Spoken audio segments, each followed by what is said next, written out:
हम एक क्वेश्चन पूछे, बताएंगे? बताइए। बताएंगे क्वेश्चन?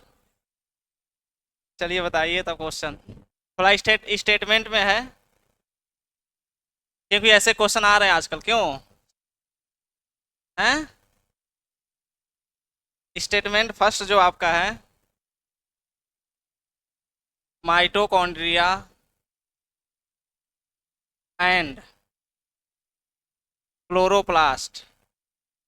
पढ़ाई नहीं है, हो सकता है आप लोग बता सकेंगे। Mitochondria and chloroplast both are double membrane cell organelle. ठीक है। अभी ठीक लग रहा होगा, अभी आगे नहीं समझ में आएगा। Statement second. ठीक है। Inner membrane of mitochondria are less permeable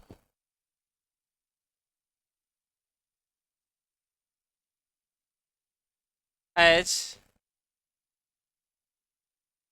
compare to chloroplast membrane, या फिर इनर मेम्ब्रेन कर लीजिए।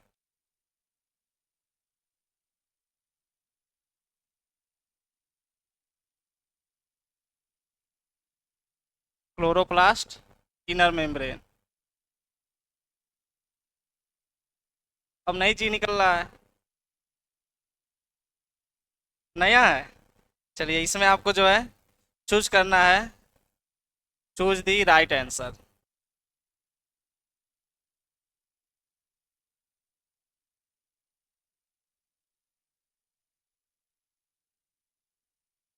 राइट आंसर ऑप्शन आपका फर्स्ट है, statement first and second both are incorrect. दूसरा ऑप्शन आपका है, statement first correct and statement second incorrect. तीसरा ऑप्शन है, statement first are incorrect and statement second are correct. और चौथा ऑप्शन आपका है, बोथ आर करेक्ट। ठीक है, ये आपका ऑप्शन है। क्वेश्चन समझ में आया? पहला क्वेश्चन स्टेटमेंट पहला जो लिखा हुआ है, आप लोग को जो नया आया समझ में आ रहा है? ठीक है, इसमें लिखा है माइटोकॉन्ड्रिया एंड क्लोरोप्लास्ट दोनों जो है डबल मेम्ब्रेन सेल ऑर्गेनली है। ठीक है। दूसरा है जो इनर मेम्ब्रेन होता है माइटोकॉन्ड्रिया का, वो लेस परमिएबल होता है। परमिएबल आपको पता है, हमने बता चुका है, परमिएबल सेमी परमिएबल, ठीक है, सिलेक्टिव परमिएबल, सारी चीज़ हमने बताया है। तो इनर मेम्ब्रेन जो होता है माइटोकॉन्ड्रिया का, ये लेस परमिएबल होता है किसके किसके कंपेयर में? क्लोरोप्लास्ट के इनर मेम्ब्रेन के कंपेयर में। ठीक है। ये आपके ऑप्शन है, पहला स्टेटमेंट फर्स्ट एंड सेकेंड दोनों गलत हैं। पहला आपका सही है, इसमें दूसरा स्टेटमेंट गलत है। इसमें पहला स्टेटमेंट गलत है, दूसरा स्टेटमेंट सही है, इसमें दोनों जो है सही हैं। ठीक है, ये आपके पास ऑप्शन है। आप लोग बताइए। बताइए। दोनों सही हैं?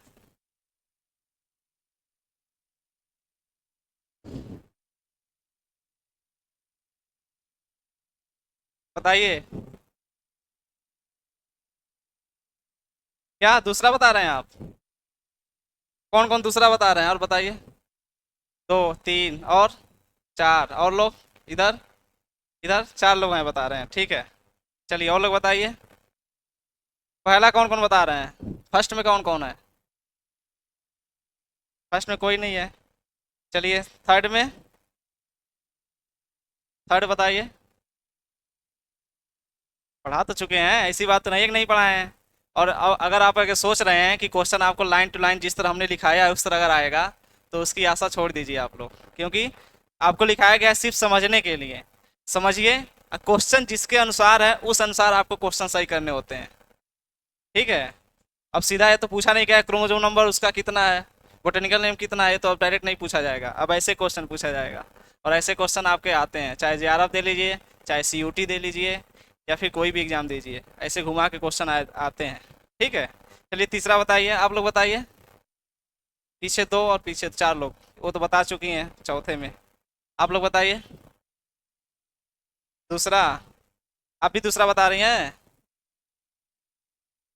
किसी का सुन के किसी का देख के नहीं बताना है, खुद अपने दिमाग से सोचिए। और है चौथा सही है। ठीक है, आप चौथा बता रहे हैं, और कोई है चौथे में? चलिए दो लोग हैं, और कोई? ये मैं इसलिए नहीं लेके आता हूँ कि आपको जो है डीमोरलाइज कर दूँ, इसलिए लाता हूँ कि थोड़ा आपको लोग समझें कि आगे क्वेश्चन कैसे आते हैं। ठीक है। सारे लोग आंसर दीजिए, गलत सही बताइए, फिर हम राइट आंसर बताएंगे ही। बताइए, आप लोग बताइए दोनों। हाँ, कुछ भी समझ में आ रहा है यहाँ से? तो जो समझ में आ रहा है आप बताइए, क्या होगा राइट, हो सकता है आपका तुक्का ही लग जाए, आप जो है मोटिवेट हो जाएंगे यहाँ पे। बताइए।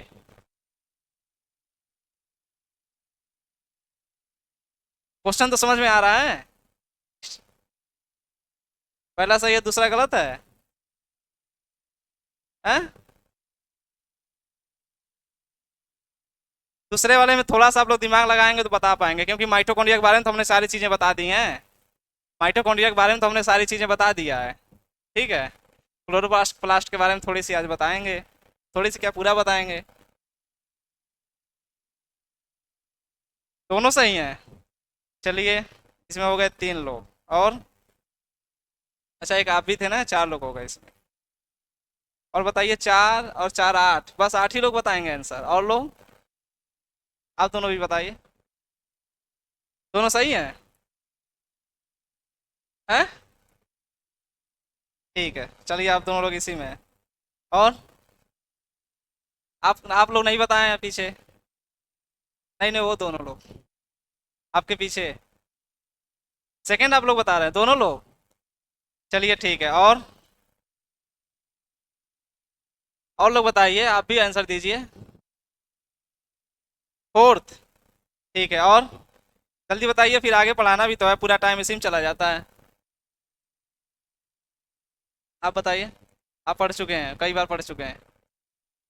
कुछ भी तो बताइए, सही गलत बताइए। कुछ तो बताना पड़ेगा, आंसर सब लोग दीजिए, सही गलत दीजिए। चलिए ठीक है। देखिए इसका राइट आंसर क्या होगा। पहले में दिया है कि ये क्या है, दोनों दोनों जो है डबल मेम्ब्रेनस सेल ऑर्गेनली होते हैं, ये हमने आपको पढ़ाया कि दो क्या है, सही है। ठीक है, ये तो आपका सही है। ठीक है। तो देखिए स्टेटमेंट फर्स्ट जिसमें सही सही होगा वो सही होगा, ये तो होगा ही नहीं। ठीक है, दोनों इसमें इनकरेक्ट है। ठीक, इसमें पहला इनकरेक्ट दिया है, अब आपके ऑप्शन दो बचे हैं, सेकेंड और थर्ड, फोर्थ। ठीक है, ऐसे क्वेश्चन सही किए जाते हैं। पहले उसमें देखिए, आपको पहला तो पता था, पहला जब पता था तो पहले वाले को ऐसे एलिमिनेट हो गया, और दूसरा वाला, ये तीसरा वाला ऐसे ही एलिमिनेट हो गया। ठीक है, बस आपके पास दो। ठीक है, इस दो में 50-50 लगेगा दिमाग, तो ऐसे लगा के आप करा सकते हैं। ठीक है, तो इसमें लिखा है inner membrane of mitochondria less permeable, ये लेस परमिएबल नहीं होता है, मोर परमिएबल होता है।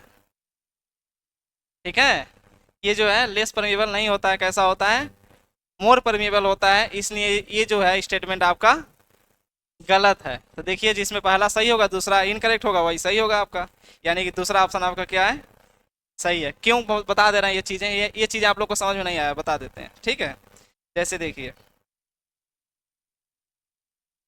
जो आपका ये माइटोकॉन्ड्रिया है हमने आपको बताया था, ठीक है, इसके इनर मेम्ब्रेन की बात हुई है, यही ना बात हुआ है। ठीक है, ये जो फोल्ड हुआ इनर मेम्ब्रेन है, तो ये बताइए अगर ये लेस परमिएबल रहेगा, हमने आपको बताया है कि ग्लाइकोलिसिस में आपका क्या बनता है, ग्लूकोज बनता है, मतलब ग्लूकोज टूटता है ग्लाइकोलिसिस में। ग्लूकोज से क्या मिलता है ग्लाइकोलिसिस में, पायरुविक एसिड। ठीक है, और आपको पता है कि पायरुविक एसिड इंटर करता है आउटर मेम्ब्रेन से इनर मेम्ब्रेन में, यहाँ पे इसे क्या बोलते हैं? Peri mitochondrial space. क्या बोलते हैं?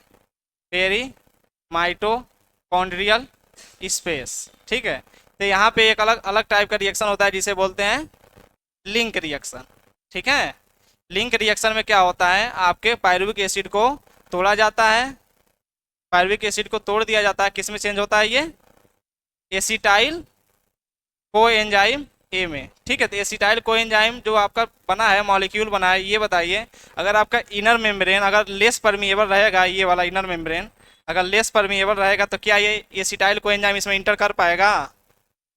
बताइए, कर पाएगा? और जब तक ये एसिटाइल कोएंजाइम इसमें इंटर नहीं करेगा तब तक आपका क्रेब साइकिल स्टार्ट नहीं होगा।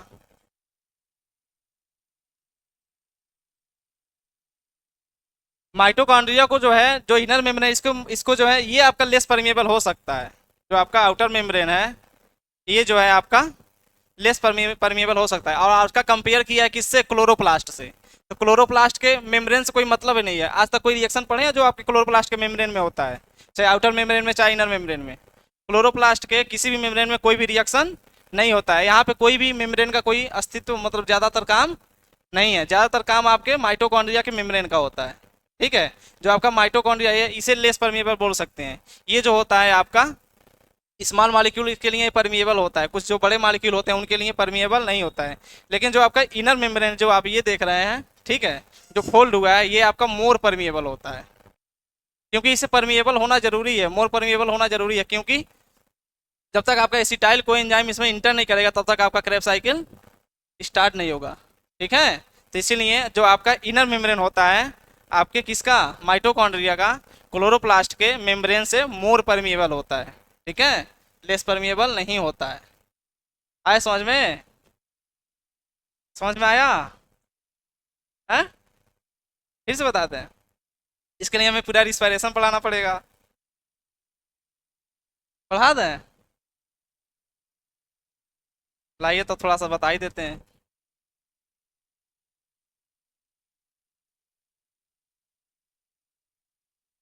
तो थोड़ी थोड़ी सुनते रहेंगे तो बाद में आप लोगों को समझ में आएगा। हैं? ठीक है, उन्होंने कहा है तो थोड़ा सा बता देते हैं यहाँ पे। ये आपका जो है क्लोरोप्लास्ट है। ठीक है, आपको क्लोरोप्लास्ट आज पढ़ाने वाले हैं हम। ठीक है, ये आपका क्लोरोप्लास्ट है। तो क्लोरोप्लास्ट क्या करता है? इसमें फोटोसिंथेसिस होती है। ठीक है, तो फोटोसिंथेसिस में क्या बनाता है? अपने लिए भोजन बनाता है। भोजन में भी क्या बनाता है? ये ग्लूकोज बनाता है। ठीक है, तो ये जो ग्लूकोज है कहाँ पे जाता है आपके? ये जो इसका मटेरियल इसे क्या बोलते हैं? साइटोप्लाज्म। ये तो पता होगा, इसे क्या बोलते हैं? साइटोप्लाज्म। इसके इसी साइटोप्लाज्म में जो है एक रिएक्शन होता है जिसे बोलते हैं ग्लाइकोलाइसिस। ठीक है, ग्लाइकोलाइसिस में क्या होता है, जब यहाँ से ग्लूकोज आपका निकलता है तो इसको जो है 10 स्टेप में तोड़ा जाता है। कितने स्टेप में? 10 स्टेप में तोड़ा जाता है। तो यहाँ से हमें जो है नेट गेन 2 एटीपी होता है, और अलावा इसके अलावा 2 हमें क्या मिलता है? NADH2। 2 हमको NADH2 मिलता है और 2 हमको क्या मिलते हैं?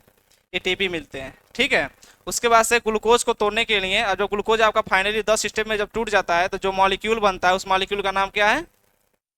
Pyruvic acid. ठीक है, अब पायरुविक एसिड को तोड़ने के लिए जो एंजाइम की आवश्यकता है इसके साइटोप्लाज्म में नहीं होती है। ठीक है, क्योंकि कोई भी मॉलिक्यूल वहीं टूटता है जहाँ पे उसके लिए, तो उसको तोड़ने के लिए उसके लिए एंजाइम प्रेजेंट हो। ठीक है, तो इसको तोड़ने के लिए जो एंजाइम प्रेजेंट थे शुरुआत में ग्लूकोज को तोड़ने के लिए, उसके एंजाइम तो इस यहाँ पे थे साइटोप्लाज्म में, जहाँ पे आपका रिएक्शन जो हुआ है ग्लाइकोलिसिस हुआ है, तो वहाँ से 10 स्टेप में आपको पायरुविक एसिड में तोड़ दिया गया है। अब पायरुविक एसिड को तोड़ने के लिए यहाँ पे कोई भी एंजाइम नहीं है, इसलिए इसको तोड़ने के लिए फिर इसको इंटर करना पड़ेगा कहाँ पे? माइटोकॉन्ड्रिया में। तो इसी सेल में आपका माइटोकॉन्ड्रिया भी पाया जाता है। ठीक है, इसी में माइटोकॉन्ड्रिया पाया जाता है। तो फिर ये किस में इंटर करता है? फिर ये इंटर करता है आपके माइटोकॉन्ड्रिया में। माइटोकॉन्ड्रिया में, माइटोकॉन्ड्रिया किस में जाता है? ये इनर मेम्ब्रेन में। इनर मेम्ब्रेन और आउटर मेम्ब्रेन के बीच में जो स्पेस होता है उसे क्या बोलते हैं? Peri mitochondrial space. क्या बोलते हैं उसे? Peri mitochondrial space. तो यहाँ पे जो रिएक्शन होता है उस रिएक्शन का नाम क्या है? Link reaction. ठीक है, उस रिएक्शन का नाम क्या है? Link reaction. लिंक रिएक्शन में आपको किसको तोड़ा जाता है? पायरुविक एसिड को। पायरुविक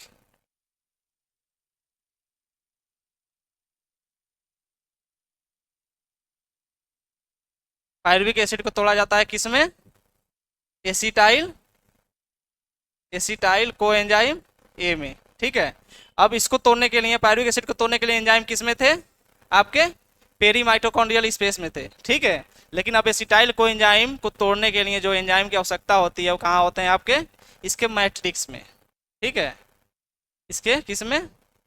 मैट्रिक्स में। तो ये बताइए, इसको मैट्रिक्स में इंटर करने के लिए अब ये रिएक्शन जो हुआ है कहाँ हुआ है? इसी पेरी माइटोकॉन्ड्रियल बीच में हुआ है, आउटर मेम्ब्रेन इनर मेम्ब्रेन के बीच में ही तो हुआ है। तो अब यहाँ पे जो आपका एसिटाइल कोएंजाइम बनकर तैयार हो गया, तो इसको इंटर करना है ना यहाँ पे। कहाँ पे इंटर करना है? इसके मैट्रिक्स में। तो इंटर करने के लिए कहाँ से इंटर करेगा? इनर मेम्ब्रेन से ही तो इंटर करेगा। इनर मेम्ब्रेन को इसलिए क्या होना चाहिए? मोर परमिएबल होना चाहिए, ताकि पूरा का पूरा मॉलिक्यूल हमारा क्या हो जाए? इंटर कर सके, ताकि वहाँ पे आपका क्रैब साइकिल स्टार्ट हो। और जब तक क्रैब साइकिल स्टार्ट नहीं होगा, हमें ज़्यादा मात्रा में एटीपी और NADH2 नहीं मिलेंगे। ठीक है, ये सारे रिएक्शन होते हैं। तो इसलिए जो है इसको जो है ज़्यादा परमिएबल होना आवश्यक है। किसके लिए? किसके अपेक्षा?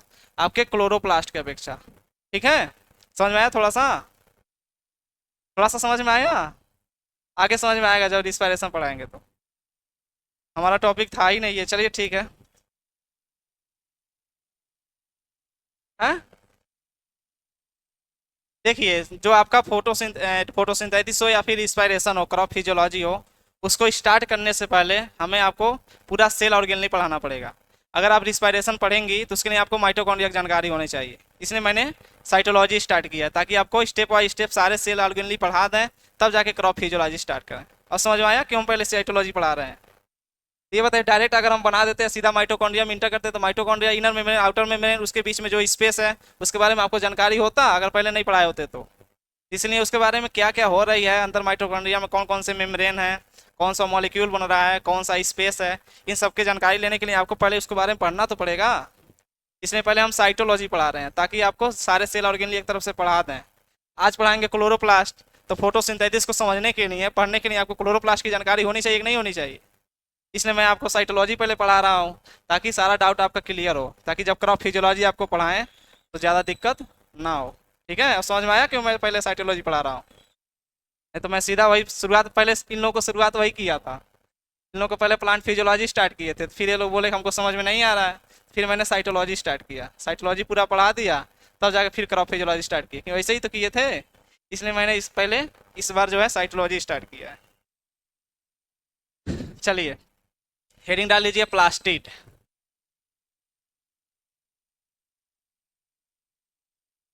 जो आप क्लोरोप्लास्ट पढ़ते हैं, इसी प्लास्टिड का एक पार्ट है। ठीक है, थोड़ा सा प्लास्टिड आप पढ़ लीजिए, फिर सीधा हम चलते हैं क्लोरोप्लास्ट पे। थोड़ा सा आपको क्लोरोप्लास्ट का काम दिखा दें, थोड़ा सा पढ़ लीजिए, फिर अभी दिखाते हैं। ठीक है, बात करते हैं प्लास्टिड की डिस्कवरी की। ठीक है, तो एक साइंटिस्ट थे, हिकेल। ठीक है, इनका पूरा नाम था अर्नेस्ट हिकेल, पूरा लिख लीजिए।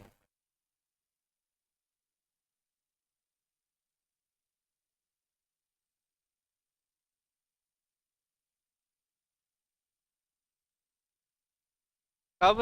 1865 में। ठीक है, he discovered the plastid. He discovered the plastid. इन्होंने सबसे पहले प्लास्टिड की क्या किया? डिस्कवरी किया। ठीक है, और इन्होंने ही जो है 1866 में जो है टर्म प्लास्टिड भी दिया था, टर्म प्लास्टिड। ठीक है, तो टर्म प्लास्टिड जो है किसने दिया है? हिकेल ने ही दिया है। ठीक है, उसके बाद से जो है एक टर्म आपने सुना होगा, सुना क्या होगा जानते ही होंगे, नहीं सुने हैं?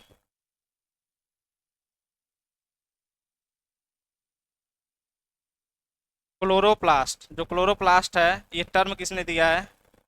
टर्म वाज गिवन बाई, किसने दिया है क्लोरोप्लास्ट टर्म? बताइए। इरेरा। ठीक है। इरेरा एक साइंटिस्ट हैं, इन्होंने जो है क्लोरोप्लास्ट टर्म दिया था। कहीं कहीं किसी बुक में जो है, यही नोट करके लिख लीजिएगा कि आप लोग कंफ्यूज ना हो, नोट करके लिख लीजिए, कहीं कहीं जो है स्ट्रासबर्गर लिखा है। सही इरेरा है, ठीक है। अगर ऑप्शन में आपको स्ट्रासबर्गर भी मिले तो आप स्ट्रासबर्गर लगा देंगे, ठीक है। क्योंकि किसी किसी बुक में स्ट्रासबर्गर लिखा है और किसी किसी में इरेरा लिखा है। जो अच्छी बुकें हैं उसमें हमने देखा है कि वहाँ पे इरेरा लिखा हुआ है, ठीक है। और कुछ बुक ऐसे हैं जिसमें स्ट्रासबर्गर भी लिखा हुआ है। हैं? क्या पढ़े हैं?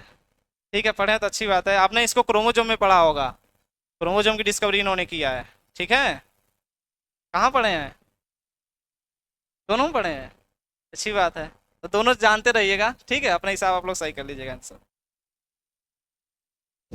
उसके बाद से जैसे हमने आपको बताया था कि माइटोकॉन्ड्रिया को जो है, जो अल्टमान थे क्या बोले थे? बायोप्लास्ट, ठीक है। और यहाँ पे जो है क्लोरोप्लास्ट को बोला गया था आटोप्लास्ट। ये किसने बोला था? मेयर ने, ठीक है। एक साइंटिस्ट थे मेयर, ठीक है। He he give the fine structure, fine structure of chloroplast है एंड कॉल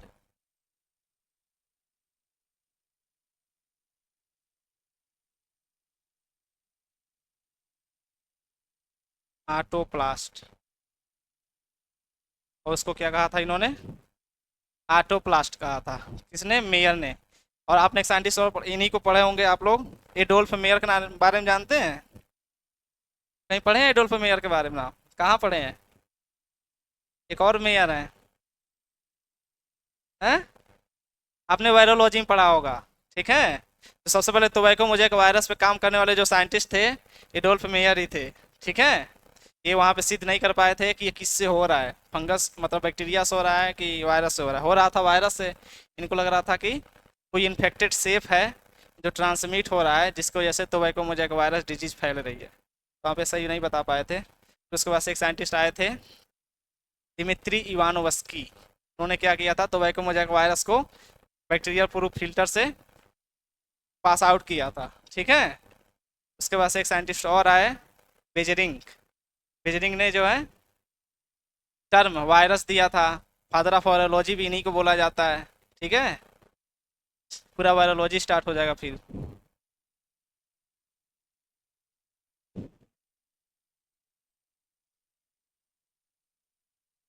हो गया? अच्छा, हमने इसको ऐसे कर दिया है तो आप लोगों ने पूरा लिखा है कि ऐसे ही लिख लिए हैं? इन्हीं का नाम है यहाँ भी, लिखे हैं? ठीक है, नहीं तो पता चला बाद में समझ ही नहीं आया क्या है वहाँ। इन्होंने 1866 में टर्म दिया था, इन्होंने ही डिस्कवरी भी किया था, ठीक है। ये जो प्लास्टिड है एक अनडिफरेंशिएटेड प्लास्टिड है, जिसे बोलते हैं प्रोप्लास्टिड। इसी से जो है आपका अलग अलग जो है क्लोरोप्लास्ट, अभी आगे पढ़ाएंगे, क्लोरोप्लास्ट, एमाइलोप्लास्ट, लिपोप्लास्ट बना था, क्रोमोप्लास्ट अभी बताएंगे। हो गया यहाँ तक?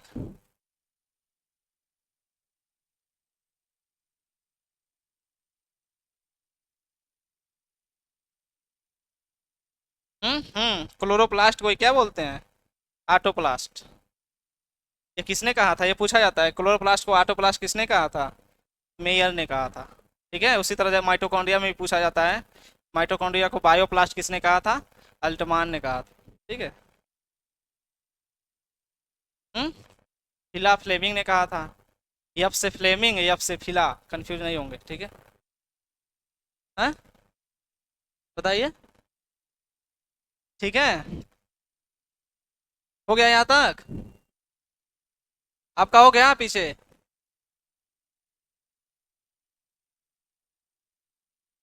किसी का छूटा तो नहीं है? हैं? हैं?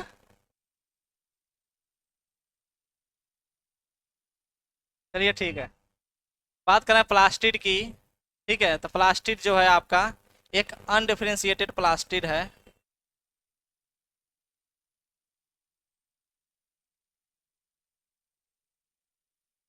एक अनडिफ्रेंशिएटेड प्लास्टिड है जिसे बोलते हैं प्रोप्लास्टिड। अब नाम से पता चल रहा है प्रो का मतलब क्या होता है, सबसे पुराना। ठीक है, तो प्रोप्लास्टिड, इससे आपके तीन जो है आपके प्लास्टिड बन के तैयार हुए। कौन कौन से? एक आपका बना क्रोमोप्लास्ट, क्रोमोप्लास्ट, और दूसरा जो बना क्लोरोप्लास्ट, और तीसरा जो बना वो क्या था? नहीं पढ़े हैं क्या इसको? ल्यूकोप्लास्ट। ठीक है, मतलब इसको ऐसे समझ लीजिए, ये क्या है, ये जो है पिताजी हैं और इसके तीन ये क्या है, पुत्र बन के तैयार हुए। ठीक है, एक क्रोमोप्लास्ट, दूसरा क्लोरोप्लास्ट, और तीसरा ल्यूकोप्लास्ट। ठीक है, बात करें अगर क्रोमोप्लास्ट की तो याद रखिएगा, प्लांट में जो है ग्रीन कलर को छोड़ करके, प्लांट में ग्रीन कलर को छोड़ करके अगर कोई भी कलर आपको दिख रहा है तो सारे कलर किस में पाए जाते हैं? आपके क्रोमोप्लास्ट में। ठीक है, जैसे आपने टमाटर देखा, टमाटर का लाल कलर है, किसकी वजह से है? लाइकोपीन की वजह से, एक पिगमेंट है, तो सारे किस में पाए जाते हैं? क्रोमोप्लास्ट में। ठीक है, जैसे आपने मैंगो देखा तो मैंगो का येलो कलर है, किसकी वजह से है? कैरोटीन की वजह से, तो कैरोटीन जो है कहाँ पाया जाता है? इसी क्रोमोप्लास्ट में। ठीक है, हरा कलर छोड़ के कोई भी कलर अगर आपके प्लांट में है, ठीक है, आपके पौधे में कोई भी कलर है, हरा, नीला, हरा नहीं, हरा किस, हरा क्लोरोप्लास्ट में आता है। हर जगह जेंथोफिली काम आएगा। अच्छा, जो आप वो खाते हैं विटामिन ए, विटामिन ए जो है किससे मिलता है? विटामिन ए का साइंटिफिक नेम है क्या? रेटिनॉल है। तो रेटिनॉल का कलर कैसा होता है? येलो होता है। ठीक है, और बनता किससे है? बीटा कैरोटीन से। जब प्रिकर्सर पढ़ेंगे, जब आपको हम पढ़ाएंगे विटामिन, तो बीटा कैरोटीन से ही आपका बनता है रेटिनॉल, विटामिन ए, जो आप गाजर खाते हैं उससे मिलता है, पपीता खाते हैं वहां से मिलता है। ठीक है। हाँ, हाँ, सुनाई नहीं दे रहा?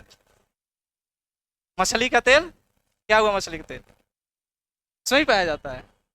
हमें नहीं पता है। ठीक है, तो याद रखिएगा कि हरे कलर छोड़ के कोई भी कलर, ठीक है, चाहे नीला हो, चाहे पीला हो, चाहे लाल हो, ठीक है, कोई भी कलर आपका अगर आपको दिख रहा है तो सारे क्या हैं?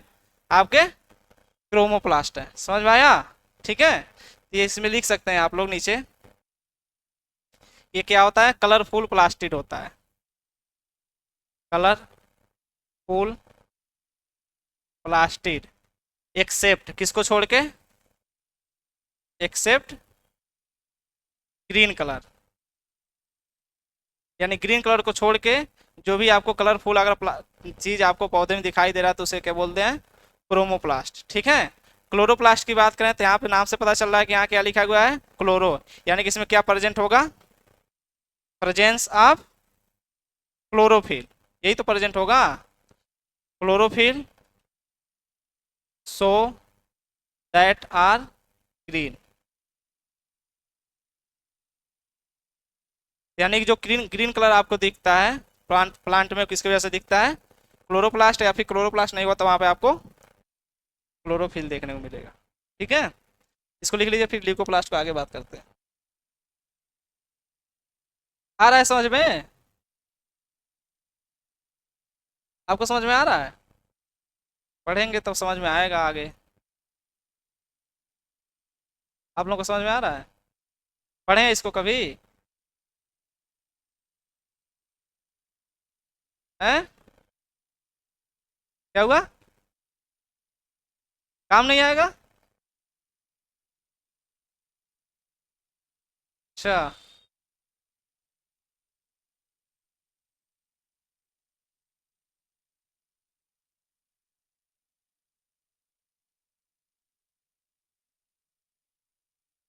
अभी इससे क्वेश्चन पूछेंगे क्रोमोप्लास्ट से, बताइएगा आप लोग।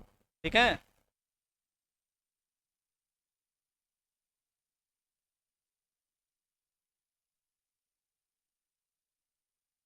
क्या नहीं सही हुआ? आप लोग पढ़ते ही नहीं है तो कहाँ से आंसर सही होगा? जो चीज़ हम बताते हैं उसको सुनेंगे तब भी सही हो जाएगा। ये भी नहीं है कि हम आज पढ़ा रहे हैं तो 2 महीने बाद आके पूछ रहे हैं, कल ही पढ़ाए थे आज पूछे हैं। अगर पढ़े होते रात में तो बता पाते हैं। ठीक है, हो गया यहाँ तक। अब उसी में आप लोग नीचे लिख लीजिएगा, जो आपका ल्यूकोप्लास्ट होता है आप लोगों में जगह होगा। ठीक है, ये क्या होता है, कलरलेस होता है। ये क्या होता है, इसमें कोई भी कलर नहीं पाई जाती है, और साइंस में जो कलर अगर कलरलेस है तो उसे बोलते हैं वाइट। साइंस की भाषा में जो है कलरलेस चीज़ें जो भी आपको दिखती हैं उसे वाइट बोलते हैं। ठीक है, तो जो आपका ल्यूकोप्लास्ट है वो क्या होता है, कलरलेस होता है। थोड़ा सा ल्यूकोप्लास्ट के बारे में बता दें, फिर हम सीधा पढ़ेंगे क्लोरोप्लास्ट के बारे में। अब देखिए ये क्या है, कलरलेस है, इसका मतलब जो है इसमें इसका काम जानते हैं क्या होता है। जो प्लांट में फूड स्टोरेज होते हैं, ठीक है, कौन सा फूड स्टोरेज हो रहा है, कौन सा फूड, उसके आधार पे जो है इसको अलग अलग नाम दिया गया है। ठीक है, जैसे अगर फैट स्टोर होगा या फिर ऑयल स्टोर होगा, ऑयल भी तो स्टोर होता है आपके पौधों में। जो ground nut oil seed crop जो लेते हैं कहाँ से निकालते हैं, पौधे से ही तो निकालते हैं। तो वो कहाँ पे स्टोर होते हैं उसके आधार पे अलग नाम दिया गया है। उसके अलावा स्टार्च जो स्टोर होता है उसके नाम पे अलग नाम दिया गया है। उसके अलावा जो प्रोटीन स्टोर होता है पौधे में उसके नाम पे उसके आधार पे अलग नाम दिया गया है। ठीक है, तो ल्यूकोप्लास्ट को इसके आधार पे जो है फूड स्टोरेज के आधार पे 3 पार्ट में डिवाइड किया गया है। हो गया यहाँ तक, देख लीजिए।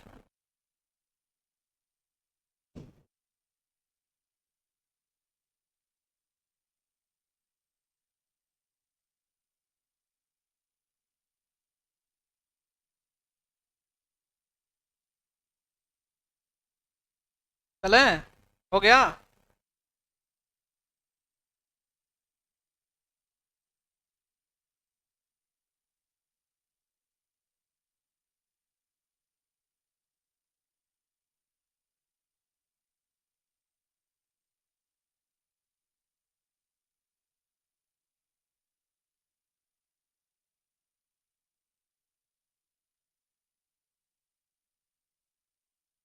प्लांट साइंस से कौन देंगे जेआरएफ,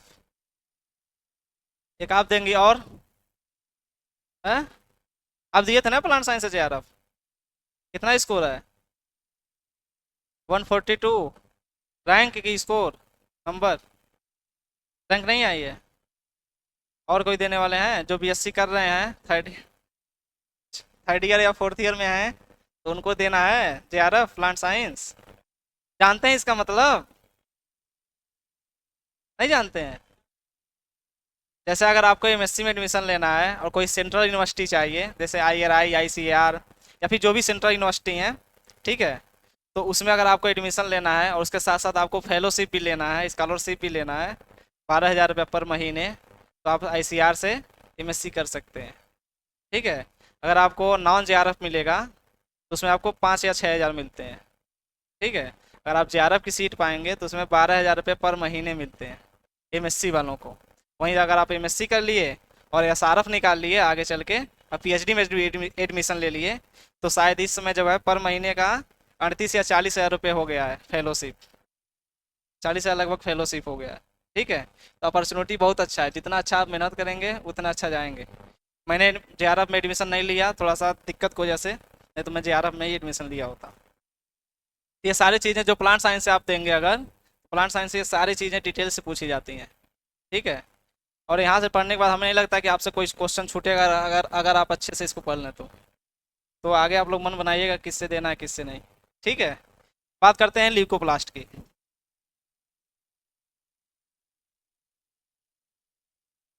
ल्यूकोप्लास्ट, ल्यूकोप्लास्ट को जो है on the basis of food storage या स्टोरेज के आधार पर लिख लीजिए, on the basis of storage that are divided in 3 part. ठीक है, 3 पार्ट में इसको डिवाइड किया गया। अब 3 पार्ट कौन कौन सा है,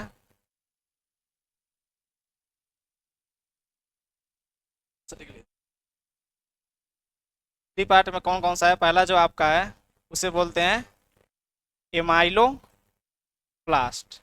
ठीक है, और जो दूसरा है उसे क्या बोलते हैं? क्या बोलते हैं? एलियोप्लास्ट। ठीक है। इसी को एक नाम और बोलते हैं, प्रोटीनोप्लास्ट। अब नाम से पता चल गया होगा, प्रोटीनोप्लास्ट। ठीक है। और इसको एल यूरो कर लीजिए।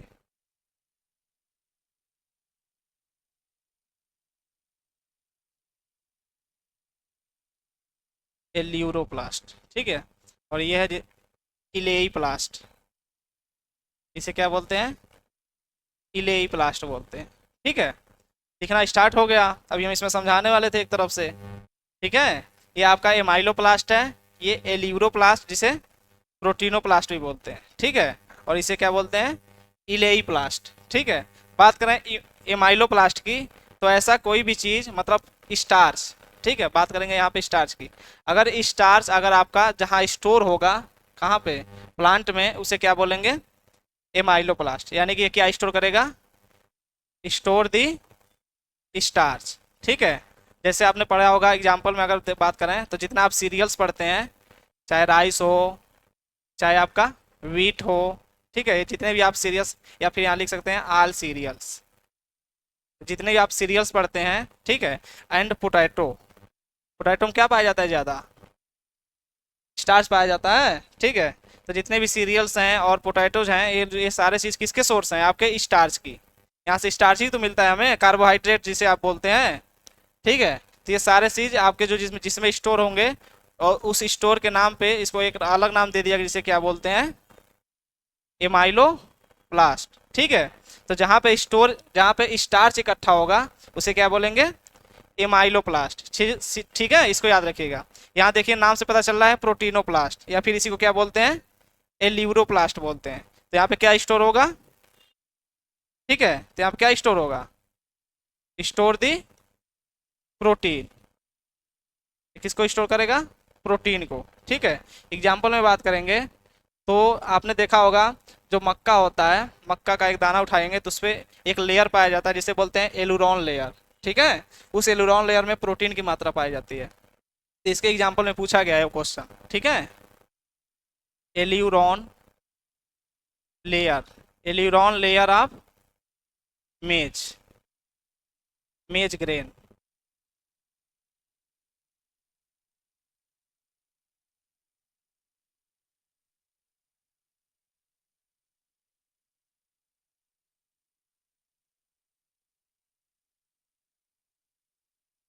ठीक है।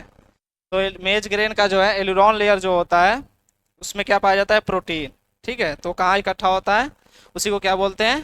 प्रोटीनोप्लास्ट या फिर एल्यूरोप्लास्ट। देखिए, जो आपका मेज है क्या है? एक सीरियल्स क्रॉप है कि नहीं? ये भी किसका किसका सोर्स है? स्टार्च का, कार्बोहाइड्रेट का, है कि नहीं? तो उस तरह से अगर पूछेगा आपसे मेज, तो मेज आपका इसमें आएगा, एमाइलोप्लास्ट में। अगर उसमें ये दे देगा कि एलुरॉन लेयर, मेज का एलुरॉन लेयर का अगर वहाँ पे फूड स्टोर हो रहा है, जो वहाँ पे क्या पाया जाता है? अधिक मात्रा में प्रोटीन। ठीक है। तो आपका किस में आएगा? एल्यूरोप्लास्ट में। इसलिए मैंने इसका एग्जाम्पल लिखाया है, ये क्वेश्चन आपसे पूछे गए हैं। ठीक है। बात करते हैं इलेयोप्लास्ट की, इलियोप्लास्ट की। तो वहाँ पे जो इकट्ठा होता है, ये कि यहाँ पे क्या स्टोर होता है? स्टोर दी फैट, फैट या फिर ऑयल। तो जहाँ पे ऑयल या फैट इकट्ठा होता है, उसे क्या बोलते हैं? इलेई प्लास्ट बोलते हैं। ठीक है। एग्जाम्पल में अगर बात करेंगे, तो एग्जाम्पल में जितने भी आपके ऑयल सीड क्रॉप हैं, जो ऑयल सीड क्रॉप्स हैं, ठीक है, ऑयल सीड क्रॉप में जैसे कैस्टर ऑयल हो गया, ग्राउंड नट पड़ते हैं, ठीक है, लिनसीड पड़ते हैं, ठीक है, मस्टर्ड पड़ते हैं, सारे क्या है? ऑयल सीड क्रॉप हैं। तो इनमें इनका जो फूड स्टोर होता है, वो किस में होता है? इलियोप्लास्ट में। ठीक है। तो याद रखिएगा, जहाँ पे फैट और ऑयल की बात आएगा, वहाँ पे इली प्लास्ट होगा। जहाँ पे प्रोटीन इकट्ठा होगा, उसे क्या बोलेंगे? एल्यूरोप्लास्ट बोलेंगे। और जहाँ पे स्टार्च इकट्ठा होगा, वहाँ क्या बोलेंगे? एमाइलोप्लास्ट। ठीक है। ये याद रखिएगा, लिख लीजिए।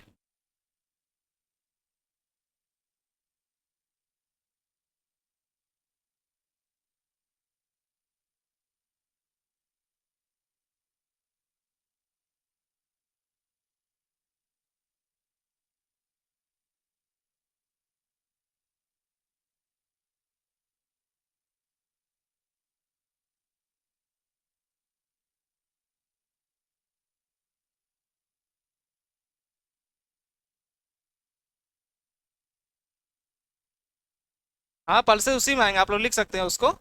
जो पल्सेस क्रॉप होते हैं किसकी सोर्स होता है वो? एक एग्जाम्पल और लिख लीजिएगा, आल पल्सेस। ये तो बताने वाली चीज़ ही नहीं है, आप लोग खुद लिख सकते हैं। जितने भी पल्स आप खाते हैं, किसी में 21%, किसी में 22%, किसी में 25%, यही तो पाया जाता है प्रोटीन। ये सारे प्रोटीन के ही तो सोर्स हैं पल्सेस। तो पल्सेस भी आपके उसी में आएंगे, ए ल्यूरोप्लास्ट में, प्रोटीनोप्लास्ट में।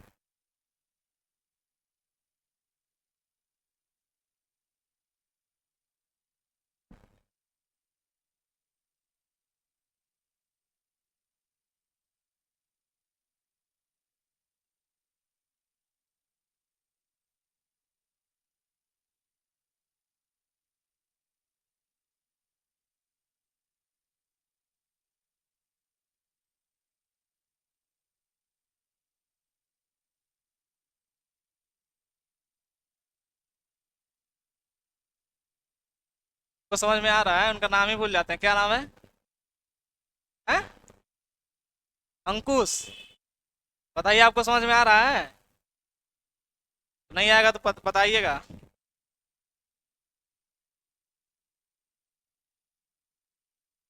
ये शब्द आपके लिए नए नए होंगे, जैसे आपने कभी इसको सुना ही नहीं होगा, कभी सुने हैं? जो पहले के हैं वो सुने होंगे, जो अभी हैं नहीं सुने होंगे, यही तो दिक्कत होगा। इसको बस आपको याद करने में दिक्कत होगा। अब जहाँ स्टार्च इकट्ठा होगा वहाँ पे आपको टर्म याद रखना पड़ेगा, ये माइलोप्लास्ट। जहाँ पे आपका प्रोटीन इकट्ठा होगा वहाँ पे आपको प्रोटीनोप्लास्ट या फिर एल्यूरोप्लास्ट। और जहाँ पे ऑयल या फैट इकट्ठा होगा उसे इलाईप्लास्ट। ठीक है।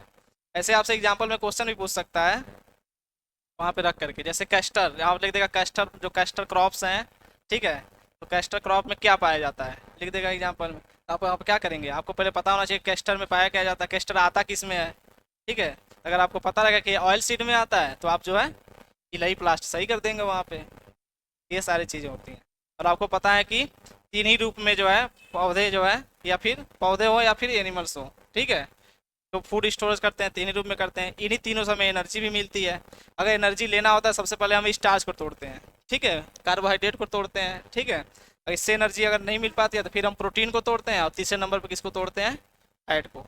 इनसे तोड़ तोड़ के क्या निकाली जाती है, एनर्जी। और आपने एनिमल हस्बेंड्री में पढ़ा होगा कि बताइए, एक ग्लूकोज मॉलिक्यूल को जब तोड़ा जाता है, 1 ग्राम ग्लूकोज मॉलिक्यूल्स को, तो कितना एनर्जी मिलता है? आप लोग बताइए, आप पढ़े होंगे। 1 ग्राम अगर कार्बोहाइड्रेट को या फिर ग्लूकोज को तोड़ा जाता है, हमें कितनी एनर्जी मिलती है? हाँ, लगभग 4 किलो कैलोरी मिलती है। ठीक है, पढ़े नहीं हैं आप लोग? ऐसा तो नहीं है कि नहीं पढ़े होंगे। अब प्रोटीन को अगर तोड़ा जाता है तब, प्रोटीन को तोड़ने से भी उतना ही मिलता है, फैट को तोड़ने से 9 मिलता है, 9 किलो कैलोरी मिलता है। ठीक है, याद रखिएगा। चाहे कार्बोहाइड्रेट हो और प्रोटीन हो, दोनों को तोड़ने से लगभग 4 किलो कैलोरी हमें एनर्जी मिलती है 1 ग्राम से। ठीक है। अगर वहाँ पे फैट अगर हो जाएगा तो फिर 9 किलो कैलोरी, चार चार को जोड़ लीजिए, 8 हो गया, एक बढ़ा दीजिए, 9 हो गया। फैट से ही तो बोल रहे हैं 9 किलो कैलोरी मिलती है। बता तो रहे हैं कि फैट से तोड़ने से 9 किलो कैलोरी लगभग मिलती है, कहीं कहीं 9.5, कहीं 9.8 भी लिखा हुआ है। हाँ, लेकिन 9 जानेंगे तो सही कर लेंगे। ठीक है, आगे चलें। हो गया, समझ में आया यहाँ तक?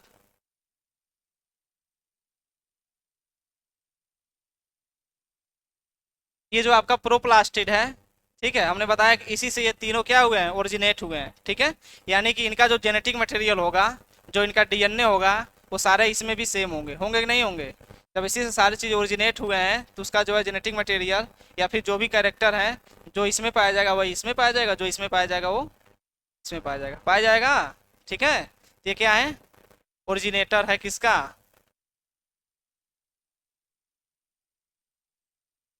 आल प्लास्टिड। ठीक है। ये सारे जो है प्लास्टिड का क्या है, ओरिजिनेटर है। इसलिए जो है, आगे लिख लेते हैं स्लाइड में, इतना लिख लीजिए यहाँ पे, जगह है वहाँ पे? नहीं होगा? है जगह है वहाँ पे?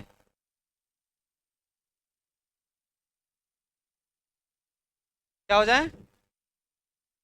यही तो लिखे हैं बस।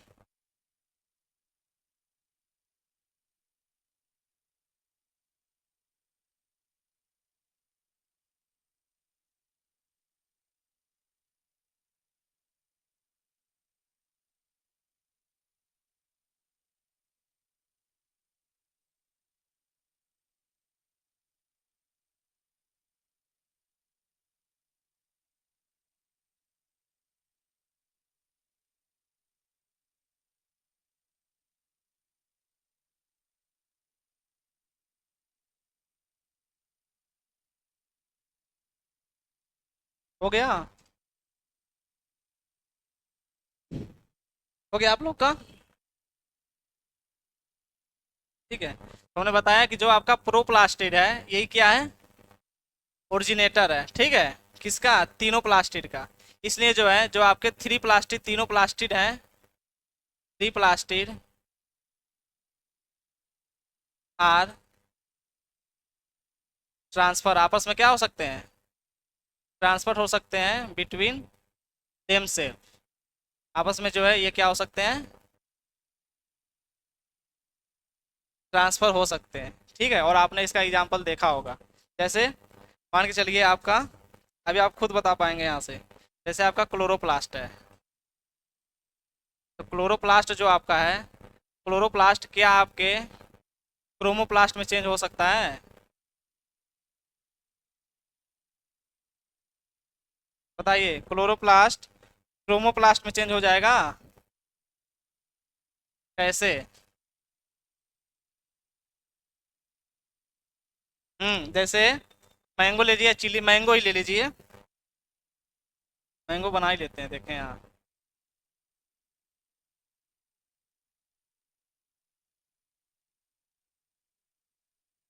ठीक है, जैसे मान चलिए यहाँ मैंगो है, ठीक। ठीक है, ये आपका मैंगो है, जब ये अनराइप होता है, ठीक है, तो जब अनराइप होता है तो ये कैसा होता है, ग्रीन होता है। तो हमने आपको बताया है कि जो भी ग्रीन कलर होता है किसकी वजह से होता है, क्लोरोप्लास्ट की वजह से। और जब ये राइप हो जाता है, ये जब पक जाता है ये, ठीक है, जब ये राइप हो जाए तो कैसा हो जाता है ये जो है येलो कलर हो जाता है, होता है कि नहीं, येलो कलर हो जाता है। ठीक है, येलो कलर किसकी वजह से होता है, कैरोटीन की वजह से। ठीक है, तो यानी कि जो है आपका क्लोरोप्लास्ट क्रोमोप्लास्ट में चेंज हो जाता है। ठीक उसी प्रकार ग्रीन चिली ले लीजिए, जो आपका ग्रीन चिली होता है, ऐसे एग्जाम्पल आप कई जगह देख सकते हैं। आपका ग्रीन चिली, जब ग्रीन चिली होता है तो इसमें क्या पाया जाता है, आपका क्लोरोप्लास्ट, होगा कि नहीं? ठीक है, और क्लोरोप्लास्ट जब ये ग्रीन चिली आपका पक जाता है तो किस में चेंज हो जाता है, रेड चिली में। ठीक है, तो रेड चिली में ये क्या है, एक प्रकार का पिगमेंट है रेड चिली पिगमेंट। अब आप बताइए कि रेड चिली, चिली का जो रेड कलर होता है किसकी वजह से होता है? अच्छा, अच्छा, जनरल जनरल एग्रीकल्चर भी नहीं सही है आप लोगों का।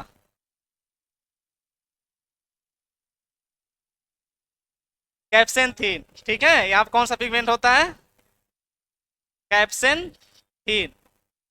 ठीक है, जनरल जनरल एग्रीकल्चर भी आप लोग का सही नहीं है, इसका मतलब सुंडा भी नहीं पढ़ते हैं। आया था क्या ये?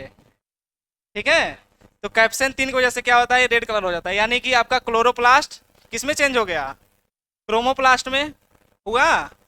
इसलिए आपको पता होना चाहिए, खुद आप सोच सकते हैं, कई चीज़ें ऐसी हैं जो हरी से कलर चेंज हो जाता है। ठीक है, तो इसका मतलब यहाँ से पता चल गया कि क्लोरोप्लास्ट आपका क्रोमोप्लास्ट में चेंज हो सकता है। क्या आपने कभी देखा है कि क्रोमोप्लास्ट क्लोरोप्लास्ट में चेंज हो जाए? Not change. ठीक है, ये आपस में कभी भी चेंज नहीं हो सकते हैं। क्या कभी रेड चिली फिर हरी हो जाएगी, और या फिर कभी पका हुआ आम कभी फिर हरा हो जाएगा? कभी नहीं हो सकता है। ठीक है, ये चीज़ें हैं, तो याद रखिएगा इसको। इसको लिख सकते हैं आगे, chloroplast are change into the chromoplast, but chromoplast are do not change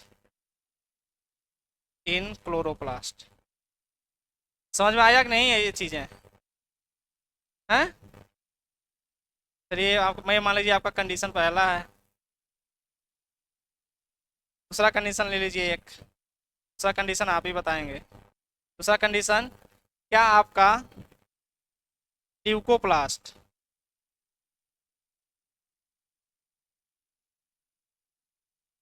leucoplast chloroplast में चेंज हो जाएगा? बताइए, क्या आपका ल्यूकोप्लास्ट क्लोरोप्लास्ट में चेंज हो जाएगा? और क्लोरोप्लास्ट ल्यूकोप्लास्ट में चेंज हो जाएगा? बताइए।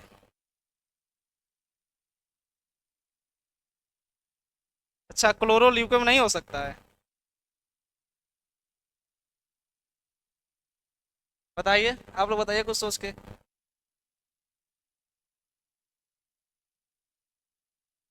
क्या कलरलेस होता है? चलिए, ल्यूकोप्लास्ट कलरलेस होता है, हम तो मान ही रहे हैं कलरलेस होता है। तो क्या ल्यूकोप्लास्ट क्लोरोप्लास्ट में चेंज हो जाएगा? हो सकता है। कैसे? बताइए कैसे। एग्जाम्पल कोई बताइए। ग्रेप्स तो हरा ही होता है, जब कच्चा होता है तो हरा होता है। टमाटर में क्या, टमाटर तो शुरुआत में तो कच्चा होता है तो हरा होता है। हाँ, आलू कह सकते हैं। ठीक है, आलू सबसे बढ़िया एग्जाम्पल है। जैसे एग्जाम्पल में पोटैटो बताते हैं कैसे। कभी कभी आपने देखा होगा, आपने पढ़ा भी होगा कि कभी कभी आलू जो होता है उस पर अर्थिंग अप समझते हैं, मिट्टी चढ़ाना। अगर अच्छे से आपने नहीं किया है तो सनलाइट के कंटेंट में जब आ जाता है आपका आलू, ठीक है, तो वहाँ पे एक नया पिगमेंट इकट्ठा हो जाता है, जमा हो जाता है, जिसे बोलते हैं सोलेनिन। ठीक है, सोलेनिन की वजह से आपका जो पोटैटो है हरा कलर हो हरा कलर हो जाता है वहाँ पे। कैसा हो जाता है? वहाँ पे हरा कलर हो जाता है। तो ये बताइए, आपका ल्यूकोप्लास्ट क्लोरोप्लास्ट में चेंज हुआ। और ल्यूकोप्लास्ट हमने बताया कलरलेस, तो आलू का कौन सा कलर है? ठीक है, और उसमें क्या स्टोरेज है? स्टार्च। ये ल्यूकोप्लास्ट का पार्ट है कि नहीं हो? ठीक है, नहीं है। और उसमें भी ल्यूकोप्लास्ट में बात करेंगे तो एमाइलोप्लास्ट, उसी इसी में तो बांटा गया 4 पार्ट में। इसमें फूड स्टोर हुआ है स्टार्च एमाइलोप्लास्ट। यानी कि ल्यूकोप्लास्ट आपका क्लोरोप्लास्ट में चेंज हो जाता है। ठीक है, आए समझ में कैसे? और क्लोरोप्लास्ट ल्यूकोप्लास्ट में नहीं होता है। तो कितने एग्जाम्पल आपने देखा होगा कि क्लोरोप्लास्ट आपका ल्यूकोप्लास्ट में चेंज होते हुए?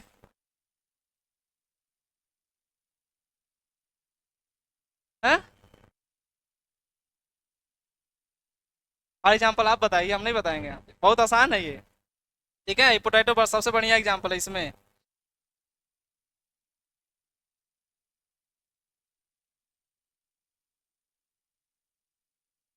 ठीक है, पोटैटो यहाँ लिख सकते हैं सोलेनिन कंटेंट।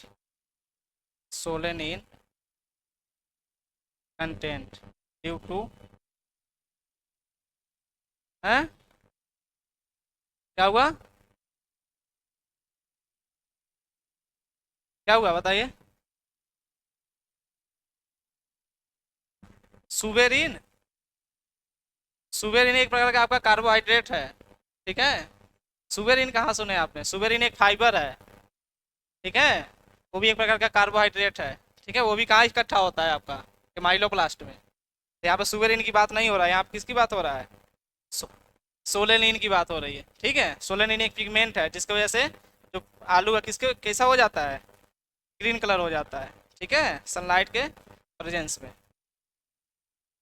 तो याद रखिएगा कि ल्यूकोप्लास्ट क्लोरोप्लास्ट में चेंज हो सकता है और क्लोरोप्लास्ट ल्यूकोप्लास्ट में चेंज हो सकता है। ठीक है, और ये चेंजिंग क्यों हो रहा है? क्योंकि इनका जो ओरिजिनेटर है, कौन?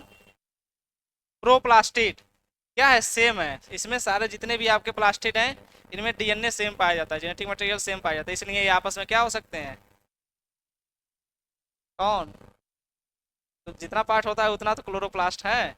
कहीं पर भी अगर अगर आपको ग्रीन कलर दिख रहा है तो समझ लीजिए वहाँ पे क्लोरोफिल है।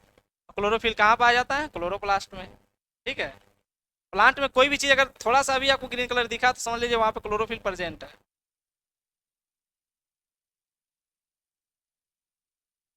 इसका कोई एक्सेप्शन है ही नहीं। ठीक है, कोई एक्सेप्शन नहीं है। अगर प्लांट में ग्रीन कलर है तो फिर आपका समझ लीजिए वहाँ पे क्लोरोफिल है, जहाँ क्लोरोफिल है वहाँ क्लोरोप्लास्ट है। आप लोग बताइए सोच के, इसको हम नहीं बताएंगे, बहुत आसान चीज़ है यार। अगर ये नहीं बता पाए आप लोग तो सोचने वाली बातें हैं। क्या लीची?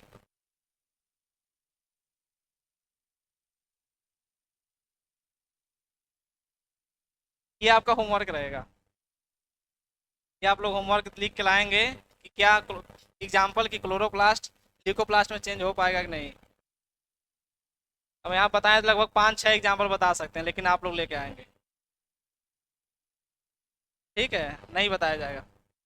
एक भी नहीं बताया जाएगा। इतना आसान चीज़ है ये, अगर ये नहीं खोज पाए तो फिर क्या बताएं, छोड़िए। ठीक है, तो ये जो है सोलेनिन कंटेंट होता है, इसलिए ये ग्रीन कलर होता है। ये सारे याद रखिएगा। हर जो है देखिए, क्लोरोप्लास्ट ल्यूकोप्लास्ट में चेंज हो सकता है, और ल्यूकोप्लास्ट क्लोरोप्लास्ट में चेंज हो सकता है। ठीक है, क्रोमोप्लास्ट क्लोरोप्लास्ट में चेंज नहीं हो सकता है। ठीक है, सारे आपस में एक्सचेंज हो सकते हैं, लेकिन क्रोमोप्लास्ट एक क्लोरोप्लास्ट में चेंज नहीं हो पाएगा। बस यही एक चीज़ आपको याद रखना है, सारे आपस में चेंज हो जाएंगे। ठीक है, क्लोरोप्लास्ट क्रोमोप्लास्ट में, ल्यूकोप्लास्ट क्लोरोप्लास्ट में, क्लोरोप्लास्ट ल्यूकोप्लास्ट में, ल्यूकोप्लास्ट क्लोरोप्लास्ट में, लेकिन क्रोमोप्लास्ट क्लोरोप्लास्ट में नहीं होगा। ठीक है, बस यही आपको बस याद रखना है, ये वाला। और सारे आपस में चेंज हो जाएंगे। ठीक है, ये चीज़ है। हो गया। ये जितना ही इसमें बताने वाली चीज़ें थी हमने बता दिया। हो गया आप लोग का? नहीं हुआ?